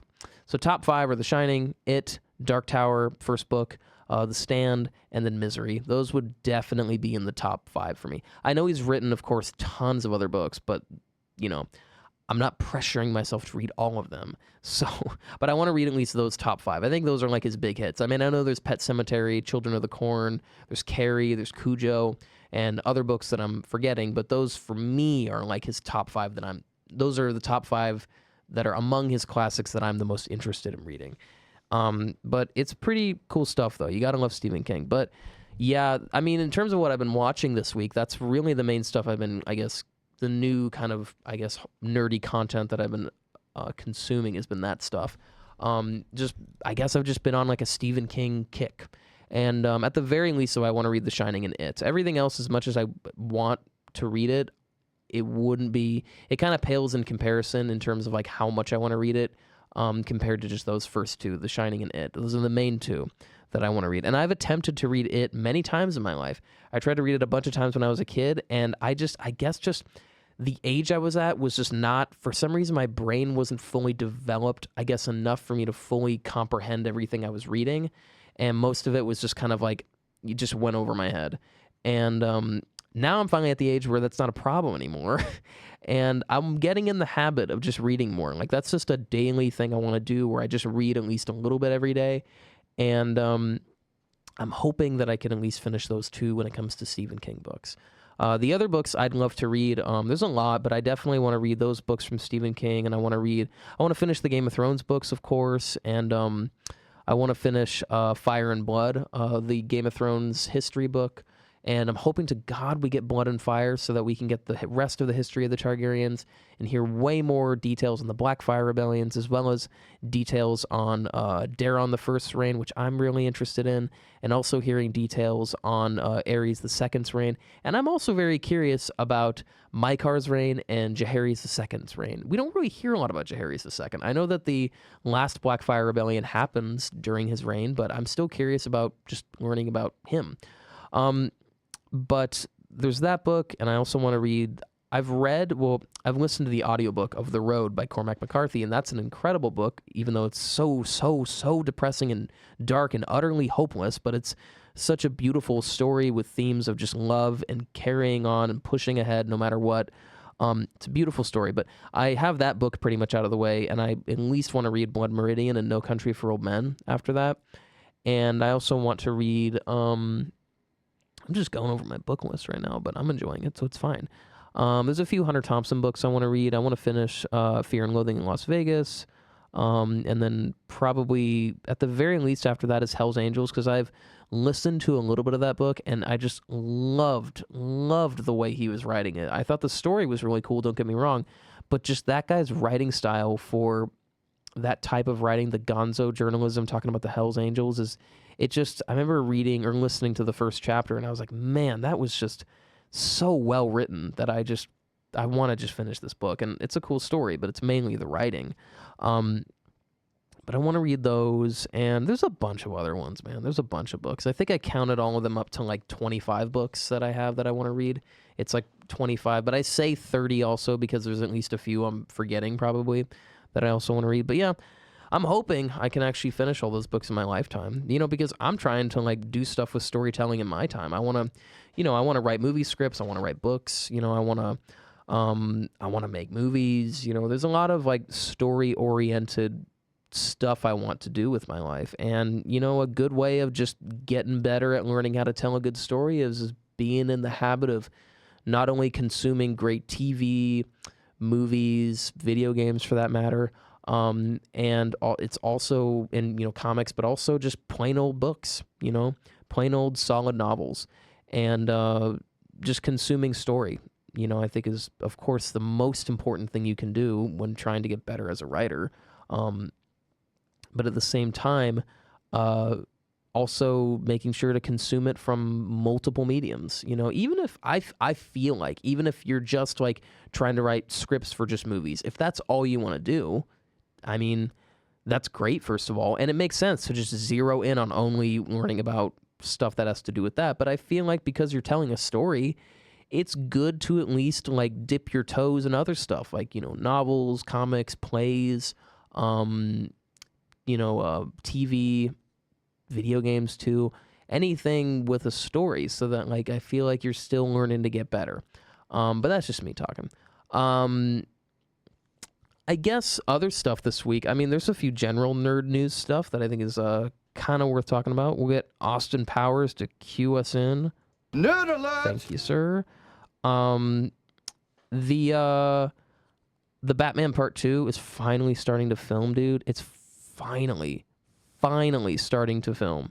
And I'm just, you know what? It feels like that. I feel like it feels like we've made it, dude. It feels like all hope was lost for a little while. It was kind of up in the air. It seemed like it wasn't going to happen. But you know what? It's going to happen now. And I just have one word on my mind. Sweet! Because I'm so excited for it, dude. I'm so excited for it. And Robert Pattinson has said that it's a very different script. He said it's a great script. And, I mean, I think he kind of has to say that if he's talking about the script. But he made sure to say it's a very different script as well. And he says that he's hoping people will be pleasantly surprised by this movie. And you know what? I think we will. The thing that I liked about this new version of Batman was mainly that we got to see him do more detective work. And, yeah, like, I'm not going to lie. I'm kind of tired of people trying to make superheroes realistic. Realistic in the sense of being grounded in the real world. And I don't think it's bad, but I'm going to say that this iteration of it with Batman is kind of the last version I want to see. I mean, I guess it is maybe, I don't know, just like I'm hoping that we kind of circle back to a new, or bringing back the era of just making, superheroes over the top. So if there's another, I know that Batman the Brave and the Bold is going to come out, and I'm just really hoping that if there's anything that movie does, because that's going to be a different version of Batman, I'm hoping that movie has more in common with the over-the-top Batman movies that are just pure comic, kind of just comic book come to life. Movies like Batman Forever, Batman 89, Batman Returns, Batman v Superman, Justice League. I hope it has more in common with those aspects of Batman in the sense of it being, just kind of a comic book come to life. And I doubt that James Gunn is going to make Batman kill. Seriously doubt it. But I'm super excited for this movie to come out, man. I'm forget who they're going to do for the villain. But regardless, I'm super excited. I can't wait for this movie. This movie is like the #1 anticipated movie for me here. And over the next, probably 5 years or so, the #1 movie I'm looking forward to is this movie, more than anything else. And I think I'm probably in the majority of moviegoers that think that. I think the majority of movie fans, moviegoers, this is their #1 most anticipated movie. And, I'm excited for it. Uber excited for it. That and I guess Avengers Doomsday, just because out of just pure, curiosity for how it's going to turn out is why I'm so interested in it. If it was going to just be another Avengers movie, I probably wouldn't care, if I'm honest. And that's not me trying to be mean to Marvel. I just am not super into that universe right now. But the fact that it's in the state that it is, where it's really all over the place, and a lot of stuff is hit or miss, and this new movie that's supposed to bring in more superheroes than any movie has ever done before, more superhero cameos that from other universes and franchises than any movie has done before. And on top of that, Dr. Doom is the main bad guy, and it's played by the same actor that played Iron Man, and we don't even know what the story is gonna be. All this added up makes me go, I'm really curious to see this movie. So I guess that would be my #2. But yeah, pretty interesting stuff. I'm gonna play just a few more ads for you, and then we'll talk for a little bit more, and then yeah, we'll see where it goes from there. Just going to play a few more ads for you, and I'll talk to you in a minute. 88.1 The Berg would like to thank our proud sponsor, Yakima Federal Savings and Loan. Founded in 1905, Yakima Federal has been serving the local community for 120 years. With 10 locations across central Washington, including Ellensburg, Yakima, and the Tri-Cities, Yakima Federal offers checking and savings accounts, clear choice student checking, home loans, and more. For more information or to find a branch near you, visit online at yakimafed.com or call 1-800-331-3225. Member FDIC, Equal Housing Lender. 88.1 The Berg would like to thank our proud sponsor, Parker Orthodontics. Parker Orthodontics has been serving the Ellensburg community for the past 12 plus years and offers services such as braces, Invisalign, retainers, and more. Their office is located in downtown Ellensburg at 109 North Pine Street. They are open Monday through Thursday and some select Fridays. If you'd like to find out more information or schedule an appointment, you can visit their website at www.ellensburgortho.com or by calling 509-962-6902. Attorneys can help with many things: traffic citations, criminal accusations, and arrests. 88.1 The Berg would like to thank its proud sponsor, attorney Mark Chmielewski.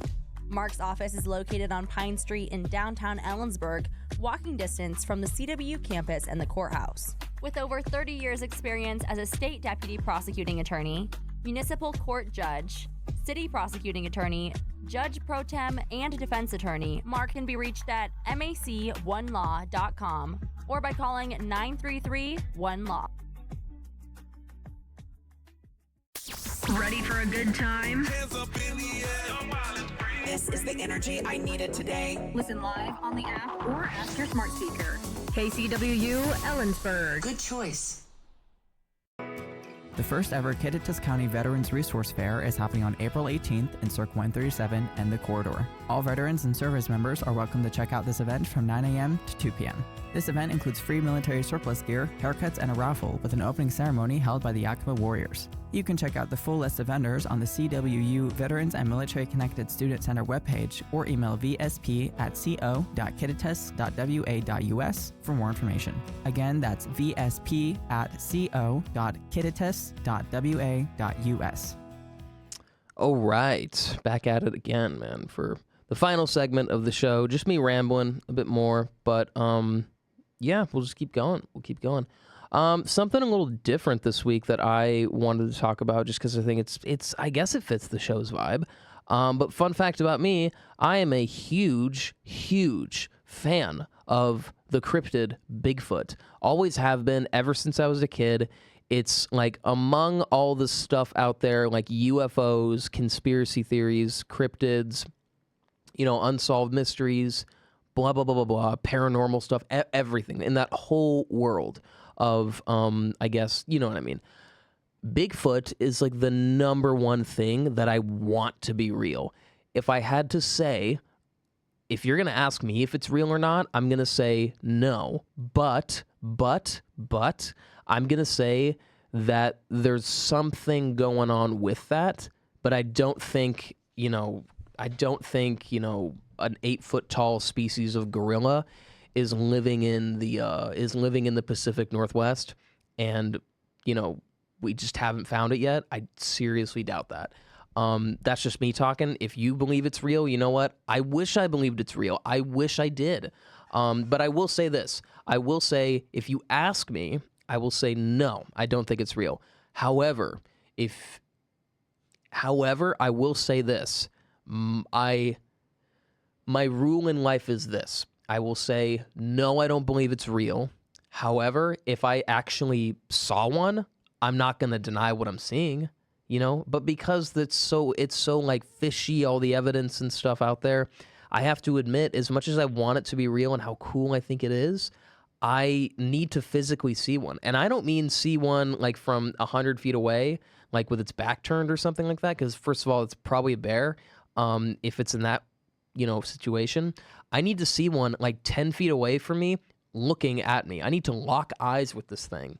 But yeah, a lot of people, I think the kind of general, I guess, explanation for Bigfoot among Bigfoot believers is that it's a undiscovered species of primate that is intelligent at a high enough level that it's been able to evade human contact and discovery of them for thousands of years.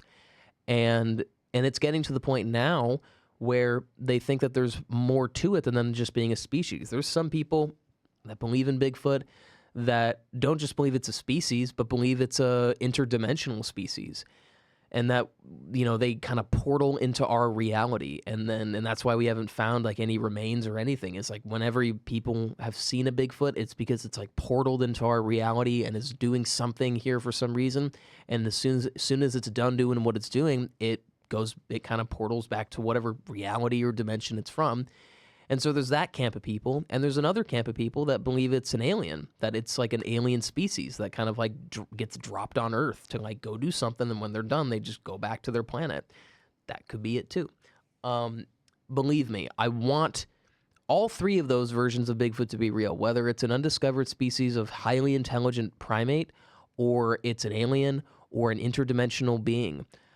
I want all three of those to be real, but if you had to ask me, I would be like, I hate to say it, I think it's more likely that all the major quote-unquote evidence is like a hoax, or hoaxes, and that anything outside of that is probably just like, I would say like 90% of sightings, people are just seeing bears, and they're just seeing and they just are saying they saw what they want to believe that they saw. Like they want it to have been a Bigfoot, but it's much more likely to have just been a bear. But that's just me talking. That's just me.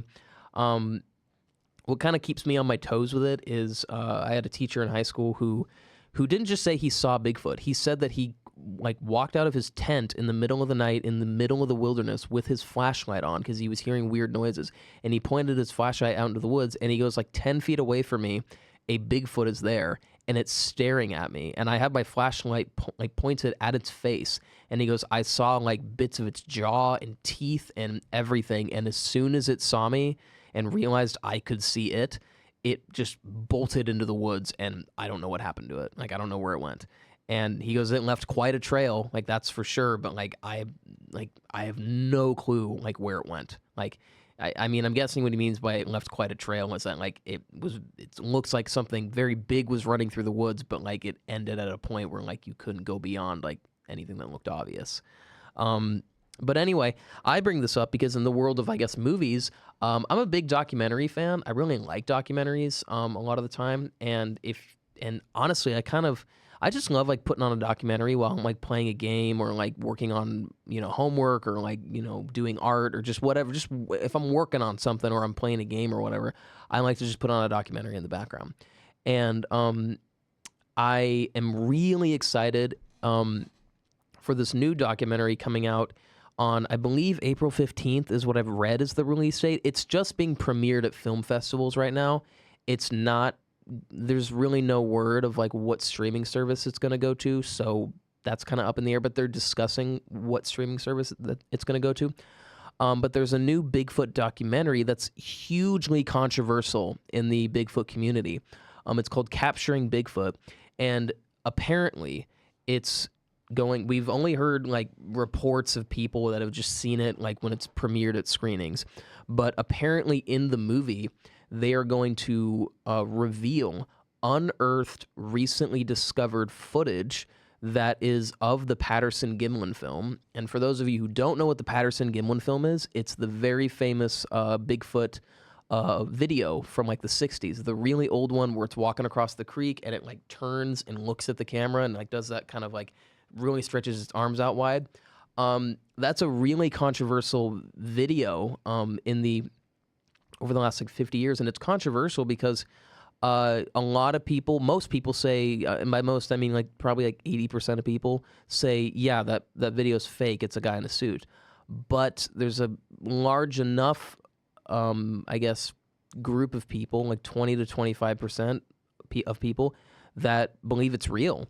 And the main reason why people believe it's real is mainly because it comes down to a lot of actual like Hollywood makeup effects artists, like specifically creature design artists, who say that it looks real.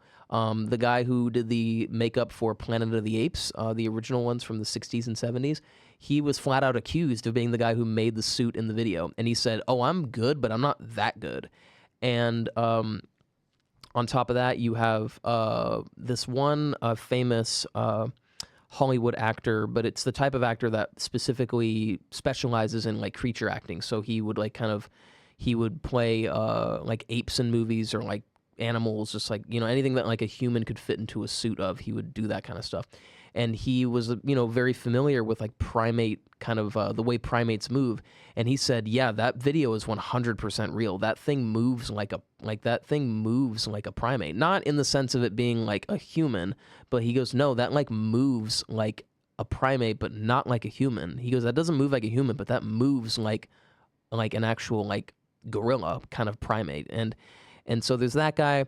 And the third piece of evidence, I guess you can say, is straight up the fact that just no one's been able to disprove it. No one's been able to do it, and that's really been hammered home by, over the years, people attempting to remake the movie. Multiple times there's been attempts of people that have tried to just remake it because people have thought, like in Hollywood or just whatever, they thought, okay, well, here's like an easy way to disprove this. Like, it's obviously a guy in a suit, so why don't we just remake it? Like, why don't we just make our own version, and we guarantee you it'll be just as convincing as that. And if it's just as convincing as that, it's pretty obvious that like it's fake at that point. Well, that's, been attempted more than a few times, and every time they've been really bad. Like, and what I mean by really bad is that it's so overly obvious that it's a guy in a suit that you'd be actually stupid to think anything else.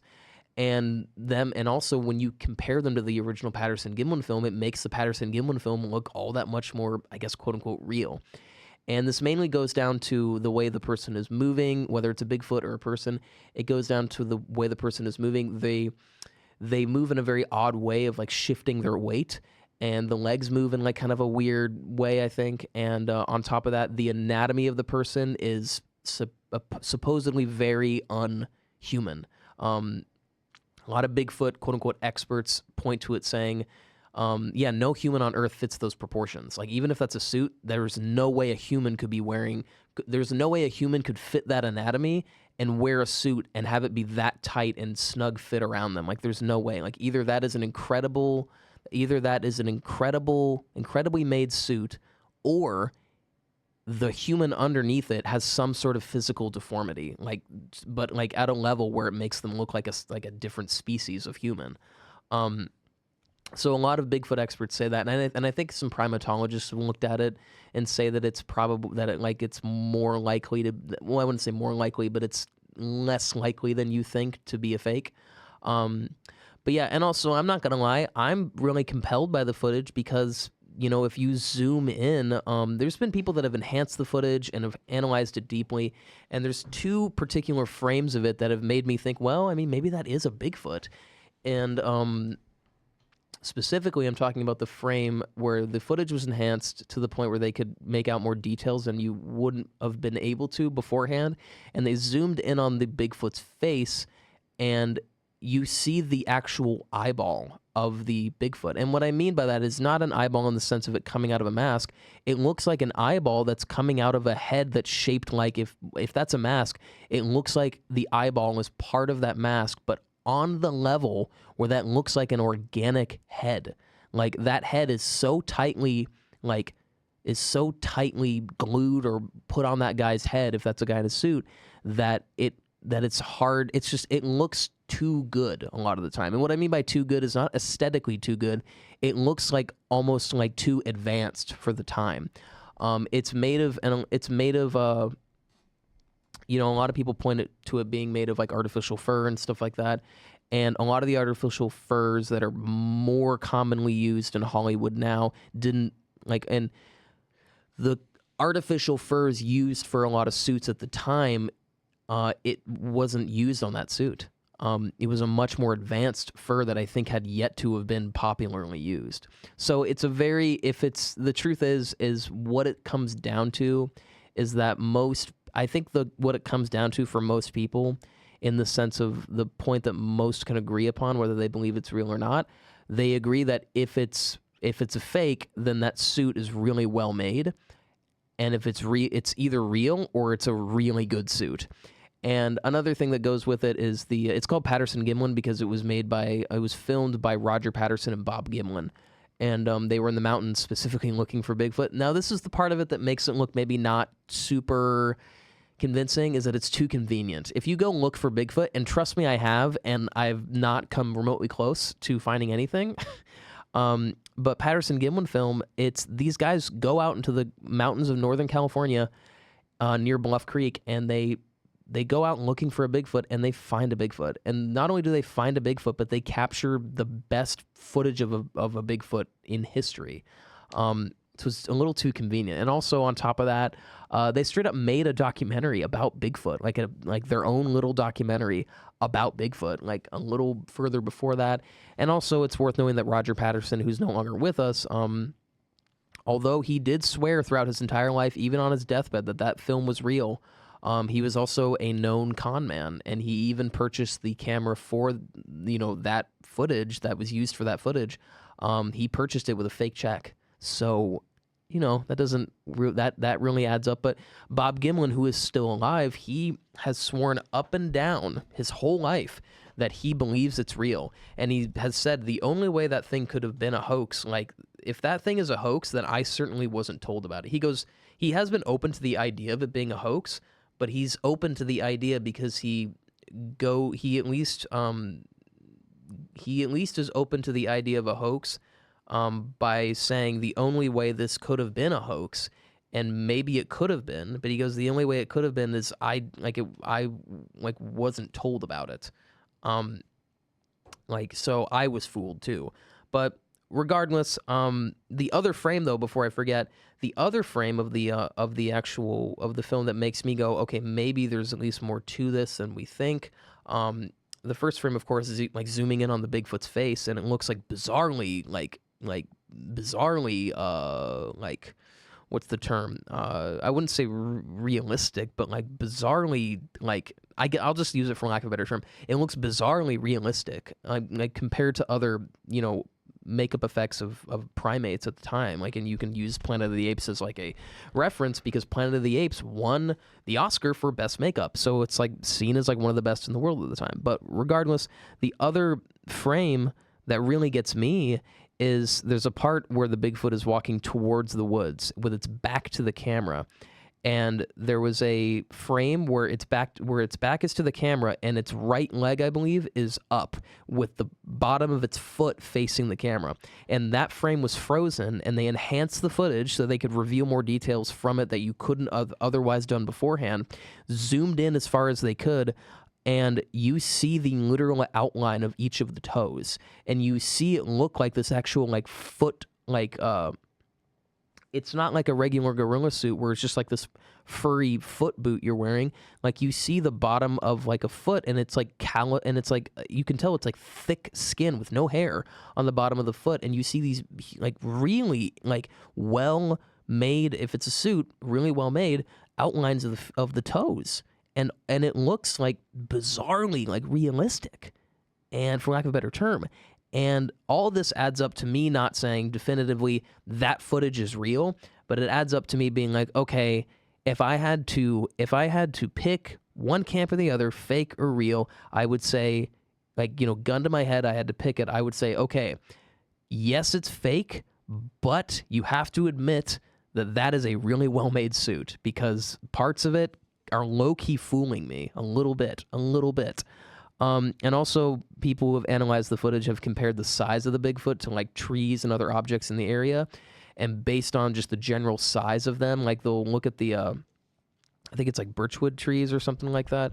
Whatever the tree species is in the footage, they'll note that that's the species of the tree, and they'll look at the typical features of it in terms of thickness and height and overall look, and they've determined, okay, even if that is a person in a suit, that person is at least 7 feet tall, like that. And you know, the common descriptions of Bigfoot a lot of the time is that it's huge, that it's like at least like 6'10" or 7. It's at least around 7 feet tall. A lot of eyewitnesses say. So there's a lot the truth is that there's enough going against it where it's probably fake, but there's enough going for it where you can't really definitively say it's fake. It's like you need more evidence to definitively say it's fake.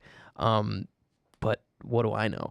But this all leads to me talking about this new documentary coming out, because it's super like earth-shattering for a lot of Bigfoot enthusiasts, because in the making of the documentary is called Capturing Bigfoot. And the big appeal of it is that in the making of the documentary, supposedly, a piece of footage that's never been seen before was found in a safe of I think it was Roger Patterson's wife who kept it in a safe. I believe so. I could be wrong. But someone close to Roger Patterson had this footage in a safe, and it's apparently a test run. Like it's a rehearsal. It's like rehearsal footage of them rehearsing the Patterson Gimlin film, and thus proving it's a hoax. And that's the huge thing about it, because the truth is, as much as like, you know, there's other like videos of Bigfoot that I think it's just one other one, but there are other videos of Bigfoot that like add some, I guess, credibility to it. And the one that I think of is the what's his name? The Freeman footage, Paul Freeman, who filmed not just one, but I think 2 Bigfoot or Big Feet in Oregon. And he also apparently filmed them, and it looks like one of them is holding like a baby. And what's crazy about the footage itself is that you see the Bigfoot and you just see how big this thing is. Like, yeah, of course, it's blurry, it's far away, you can't make out super distinct features, the typical problems with Bigfoot videos. But when you see how big this thing is compared to like the trees it's walking by and the enormously big stride it has, like it makes you think, okay, the combination of those parts of the video with the fact that this guy never made a lot of money off of this and he wasn't trying to make tons of money off of it makes it look like there's something to it. I wouldn't say, yes, that's an unidentified gorilla living in the Pacific Northwest and we need to go search for them. I'm not saying that. I'm just saying, well, maybe there's more to this because, you know, yeah, but I will say really quick with that guy, he was also known as a guy who had even to fellow Bigfoot enthusiasts, had a suspicious amount of Bigfoot encounters. I think even Bigfoot's enthusiasts with like that he was amongst thought of him as like a guy. They're like, yeah, like even for us, this guy kind of has like, this guy claims to have kind of even for us a weird level of weird level of encounters with this thing, and to the point where we're a little suspicious of him. So that added up makes me go, well, I mean, maybe that footage isn't real. You know, that's the thing about Bigfoot stuff, man. Anytime anything looks, it's getting close to being convincing, there's always at least one thing that makes you go, well, you know, probably not. And, you know, but anyway, with the Patterson Gimlin film, yeah, that's supposedly like, I mean, outside of that Patterson Gimlin film, the Freeman footage, I think, is the only other, I guess, for the most part, like embraced thing by the Bigfoot community. There's other videos. There's like the Jacob's foot, the Bigfoot photos that were taken from like a trail cam from a cabin in, I think, Appalachia, where it's like photos taken of these like furry little, like they look like baby Bigfoots, like running at like through the night, and they're just like were taken from like this trail cam, like these images during the night. I think it was like it's the Jacob's footage, I think, or Jacob's photos. Anyway, there's that too, but still, like, I think when you look at the history surrounding that, it's worth noting, I think, that also at the time there was like an escaped chimpanzee relatively close to that area, so that's more likely what it was. It's another thing where it's like, oh, maybe it's real. Oh, wait, there's this one aspect that maybe makes it not so real. Never mind.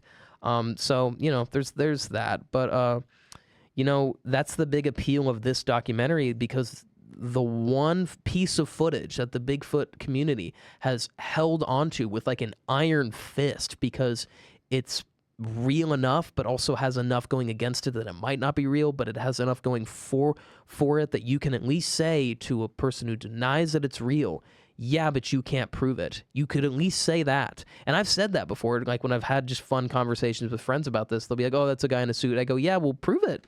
Like, and, you know, people say, well, it looks like, you know, it has like the fur and all that stuff on. And I go, yeah, but like, look at the facts of this. Like the suit was incredibly advanced for the time. A lot of it was made of materials that weren't commonly used and would have been incredibly expensive. You know, a lot of, you know, just all the stuff I've already mentioned, I would go into, and it would usually make people, it wouldn't convince people it was real, but it would make them be surprised. Like, oh, actually they would have kind of the same. I would usually get people to think the same thing I think now, where it's like, okay, I still don't think it's real. Like, we still don't think it's real, but we do believe there's something to it. And by something to it, I don't know. But that's probably more likely that it just was really well made. But yeah, this is the one piece of footage and the one thing that Bigfoot enthusiasts have pointed to, because you cannot prove that it's fake, not prove that it's real. It doesn't really matter to a lot of them that you can't exactly prove that it's real. It's more important that you can't exactly prove it's fake. And that's simply because there's just not enough info about it around it, I guess. I don't know. But because you at least could not prove that it's fake, a lot of Bigfoot enthusiasts pointed to it as essentially like their ace in the hole, or like their thing to always fall back on as definitive proof that this creature exists, and that it's a whatever it is, like whether it's just an undiscovered species of primate, interdimensional beings, you know, aliens, whatever the F this thing is. They point to it as like, okay, well, you can say all you want, but at the end of the day, you cannot prove this footage is fake. There's stuff that makes it look fake, but there's also a lot of stuff that makes it look real. And this documentary is about to shatter it apart, probably, because not only have people said that have seen the movie, they say that, like, oh yeah, like, not only do you see like rehearsal footage, it looks obvious that like that's the suit in the Patterson Gimlin footage. Like when they show the rehearsal video, it's not like he's like in a suit and it's like from the 60s and you could argue it was that. Like, no, like you see the suit being used in the rehearsal footage, and it is so obvious that it is the same exact suit from the original footage from the Patterson Gimlin film. So it's not like it's just like footage that you could say or looks very eerily connected to this. It's like, no, people are watching it and going like, yeah, not only is it definitely connected to the Patterson Gimlin film, this essentially proves that it's fake and that it was a hoax, and that honestly Bigfoot doesn't exist. Because outside of the Patterson Gimlin film, what do you have to point to as like potential evidence? And I hate to say it, like I feel like 90% of Bigfoot sightings, 90% of them, or I'll be generous, I would say 80% of Bigfoot sightings / encounters, and those range from physically seeing it to hearing Bigfoot calls in the woods or hearing whoops in the night or tree knockings, whatever kind of encounter, I would say are explainable, are much more likely much more likely you're seeing bears or you're just hearing weird noises at night that aren't what you think they are. But I would say 80 to 90%. The remaining 10 to 20% are instances where I think there's at least more to it than we think, and we shouldn't just like brush it off, you know. And does that mean that they're Bigfoot? I don't know. I've heard other encounters I've read about other encounters from people that, because of who is talking about their encounter, makes me more likely to be like, okay, I'll be open to this being something else than what I would normally say it is. And something maybe not everybody knows what it is. Like there's the guy Les Stroud, the survivor man, and he's like a survival expert, and he has 2 separate Bigfoot stories where he didn't see one, but he said that one time he was camping in the middle of, I think, Alaska, and he said, I was so deep in the woods. I was at least 100 miles from like the nearest house. I was incredibly deep in the woods. And just in the middle of the night, I think he has 3 Bigfoot stories actually, but he was in the middle of the night. I just hear what sounds like a monkey, like going like wah wah wah. Like I hear like a monkey like doing like monkey whoops, and he goes, I'm in the middle of like the Alaskan wilderness, like 100 miles or maybe even more from the nearest house, and I'm hearing like monkey screams in the middle of the night. And so there's that story, and he had a similar one where he thought he heard a bear in the middle of the night, and he goes, well, I know what it sounds like when a bear is walking. I know what it sounds like when a wolf, a moose, a bear, any of those guys are walking. I know what they sound like because they're on 4 legs. And this sounded like, I could tell from the way it sounded, this was not only was this big, but this was something walking on 2 legs. And I just, to play it safe, I thought it was a bear. Like he goes, whether it was on 2 legs or not, I played it safe and assumed it was a bear. And I yelled out, like, I'm over here, because that's what you do when a bear is nearby. Because if you startle a bear, they'll maul you and you'll probably die. So he was in his tent and he was like, just to play it safe, I just yelled out, I'm over here, just to if that's a bear, let them know that I'm there, so they, aren't spooked by me, or at least are much less likely to attack.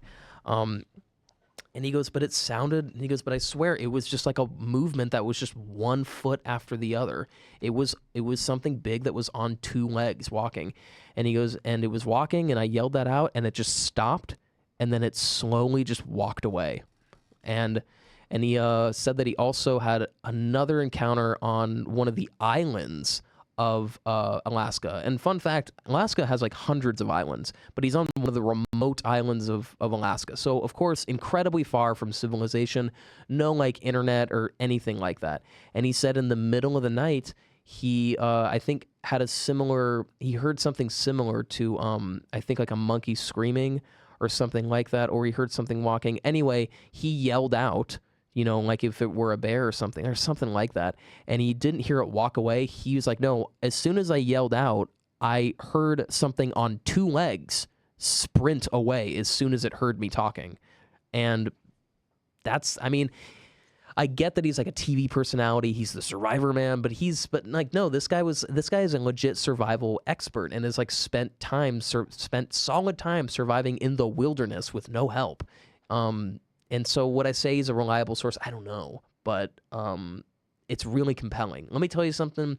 All the stuff I've mentioned that I claim to have, that I feel has more evidence to it and more credibility to it than people give it, it all makes me want to believe, but at the same time, I really try to just restrain that part of me so that I don't find myself believing in something that's more likely to be untrue. But that's just my opinion. But this new Bigfoot documentary, which isn't solely about disproving the Patterson Gimlin film. It's actually just one part of it. It's actually about the history of Bigfoot in Mormonism, which is I had no idea there was a history of Bigfoot with Mormonism.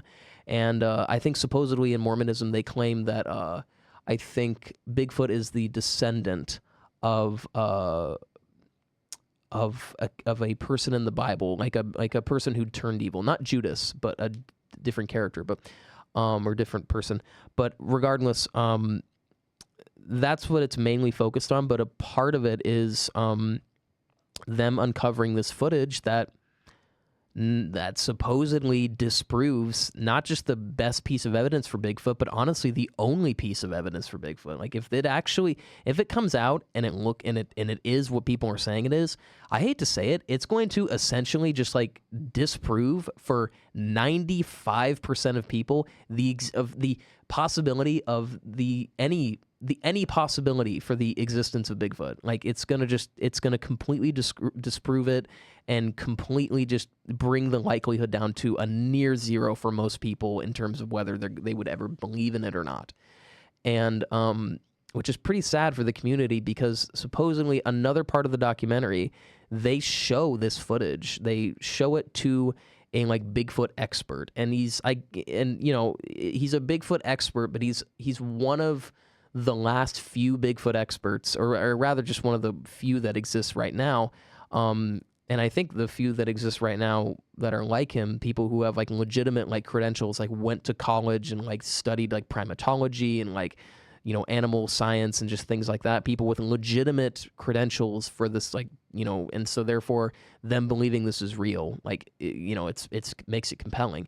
But he's one of the few, and supposedly in the documentary, they show this footage to him, and he does not deny it. He actually cries while watching it, and in the midst of his tears, because this guy's like devoted his life to this, in the midst of his tears and crying, he says it's a tough pill to swallow. And, and also they interview, I believe, Roger Patterson's wife and son, I believe, or at least his son. And, all this combined with also knowing that the Patterson family received royalties from, TV or movies or anything like that utilized the footage, because I guess they legally owned it. All this stuff that I brought up added up with the Patterson family being interviewed and coming clean about this, regardless of the fact that they're straight up making money from this footage decades later, all adds up to me being like, okay, honestly, I think the existence of Bigfoot is going to be officially disproven, because yes, we have tons of like eyewitness accounts and sightings and all this stuff.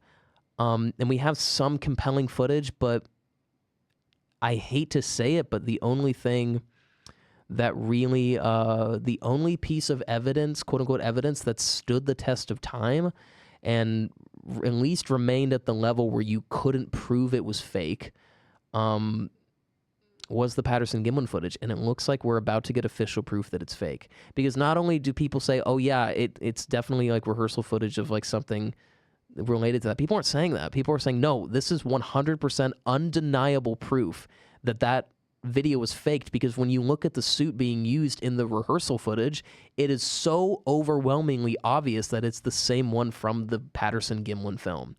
And you know what? I'm going to be honest, that makes me really sad, because like I said, the one thing out of all the unsolved mysteries, cryptids, conspiracy theories, ghosts, paranormal, UFOs, all this stuff, the one thing that I wanted to be real more than anything was the Bigfoot, and more so the Yeti. I wanted these creatures to be real so bad, but it looks like all we know is just like word of mouth and rumors right now. So maybe it'll be something, maybe it won't turn out to be like that. And also people have pointed out, wait till the documentary comes out, like this, because we've only heard rumors and just word of mouth, it could be that it comes out and these stories have just been exaggerated, and that it just, and that it doesn't disprove it. I'm hoping that's the case, because I still want to believe in this thing. I don't believe in it, but I really want to. But at the very least, I want to still at least keep enjoying it because of the possibility of it being there. And the possibility, of course, being, even if this doesn't disprove it, the possibility of this thing existing, if this thing doesn't disprove it and it's just like fake footage or whatever, the possibility of this thing existing is very low, but it's higher than stuff like Chupacabra or the Jersey Devil. It's significantly higher than other cryptids, and it's high enough at a level where it's barely in the realm where, well, it could be real actually, but it's really just barely in there. Like kind of like one toe in the door kind of deal. But that's all you need. That's all you need for me to get excited about it. But you know, when it comes out, I'll talk about it on the show because I definitely want to talk more about this stuff. I'm interested in talking more about like Bigfoot stuff, but also talking about like unsolved mysteries and conspiracy stuff and just things like that I wouldn't say is like a huge obsession of mine, but it is something I like to talk about. So, you know, maybe we'll get more into that, but I'll definitely talk about that when that comes out on streaming, and whether I have to, and most of the time I usually wait for something to be free on a streaming service I have to watch it, but this is one of the rare instances where I don't care if I have to rent it, and even if I have to buy it, even if I have to spend like $20 to buy it and watch it, because I know a lot of times like freshly like, you know, released in theaters movies that are freshly like out of the theater, I think the first place they go most of the time is Amazon Prime, and for a very short window of time you can only buy it for like $20 on there. You know what? I'll do it. If I have to buy Capturing Bigfoot to know whether or not the Patterson Gimlin film is fake, and thus know basically whether or not the existence of Bigfoot is at a 0% possibility, I will absolutely spend $20 to do that. It's worth the price. But I hope I'm really hoping that it ends up being just a bunch of mumbo jumbo, and that it's not true. And that the possibility is still there, and that this rehearsal footage doesn't tell that, but you know, it probably will. Because you know, I've looked for Bigfoot in my life, and it's just been so fun. I remember I went to Mount St. Helens where the famous Ape Canyon incident happened, really quick, because we're at the end of the show, so I'll be quick. It's the part of Mount St. Helens. It's called Ape Canyon. It's called Ape Canyon because supposedly a group of gold miners in the early 1900s claimed that they were attacked by a group of what they called big hairy mountain devils, and they described them pretty much in the same way that everybody describes when they see a Bigfoot. And they claim that they were attacked by a bunch of them, and that a bunch of them like threw rocks at their cabin and like shoved their arms like through the wall, like bashed their arms through the wall and tried to like grab them and all this stuff. And I remember going to Mount St. Helens last year in May, and we went into like the ape caves, and those weren't discovered until later on. The ape caves, they were just like I think they were discovered by people just digging them up or something, but they're volcano caves. But I remember walking through those, and also just walking through that part of, you know, Washington State, Mount St. Helens, and just thinking, man, like, what if the species of Bigfoot is real, and this at least was at one point one of their habitats, the Mount St. Helens. Because what's also worth talking about is when the Mount St. Helens explosion happened, some people claim that a lot of Bigfoots died in that explosion, in that volcanic eruption, and that there was a deliberate cover-up where, you know, government, you know, officials or whatever went into the area of the blast and very as secretly as they could, scavenged all the Bigfoot bodies they could find in an effort to have this be a cover-up. And that's another thing about the Bigfoot community. A lot of people who believe in this believe that it is a massive government cover-up. And that sounds cool, and I hope that's real, because that's a cool story. Even if it's real or not, I will give you credit to that being a cool story. But anyways, that's the end of the show. When the Bigfoot documentary comes out, I will absolutely check it out, man. I'll be excited to talk about it, even though if I'm talking through tears through the whole episode, because I'll be sad if it's not true. But I'm so intrigued, man. I'm not gonna ignore this. Like, of course I'm gonna check it out as a Bigfoot fan. But anyways, I hope you enjoyed the show. We'll do another show next week, of course. And I guess a piece of advice I'd like to share this week pretty quickly is don't spread yourself too thin. Don't work yourself too hard. You know, I've talked about taking a break, but like, you know, I think in life, make the most of your time, of course, and like do as much as you want to do with your life. Break out like a piece of paper and a pen and write your bucket list, and don't be ashamed of how big or small it is, and whatever is on that list, don't be ashamed of it. And do what you can to make it happen. But don't. And no matter the size of the list, even if it's small or massive, don't work yourself too hard to make it happen. Because at the end of the day, like, the past and the future exist, but the only thing we truly experience is the now. It's true. You know, the only experience you truly have fully is now. That's it. You know, as soon, like, memory is something you can never go to, and the future is something you can never, you can't get to quick enough, where you can't efficiently go there. You can only be in the now. And so because of that, don't work yourself too hard where it robs you of enjoying the now. Of course, times are going to suck here and there. You know, sometimes you got to do stuff you don't want to do. Sometimes you just have to put up with a bunch of crap that you shouldn't have to deal with, because that's life. But while you can, just enjoy the now. Like, try to. Like, just really try to soak in the now and do what you can do to make sure you're enjoying it most of the time. You know, a rule that I'm trying to apply to my life now is, for when it comes to controlling as much as I can with the present moment, I try to make sure that most of the time I'm enjoying it, and then the times that I'm deliberately choosing to not enjoy it is the times when I am choosing to push myself so I can develop into someone better. So, like that's reserved for times where I'm like going to the gym or pushing myself to get my homework done when I don't want to, eating healthy when I don't want to, just, at least stuff like that, getting out of my comfort zone because I know I have to at times, so try to enjoy the now, try to, like, as much as you can control it, try to make most of it, be a time where you're enjoying the now. And then if you have to deliberately not enjoy the now, make sure it's like meaningful pain, in the sense that, like, it's growing pains, like whether it's mental or physical or both. Try to, like, if there's any amount of that you can control in your life towards the present moment, try to make like 80% of it, or 75% of it at least, a time where you're truly enjoying the present. And then the other, 20 to 25% time where you're deliberately choosing to feel the burn of growth, feeling the burn of growth / progress in life. But that's just me talking. You can believe whatever you want to believe, and live your life the way you want to. Yeah, but I hope you enjoyed the show, and we'll see you next week. See you later.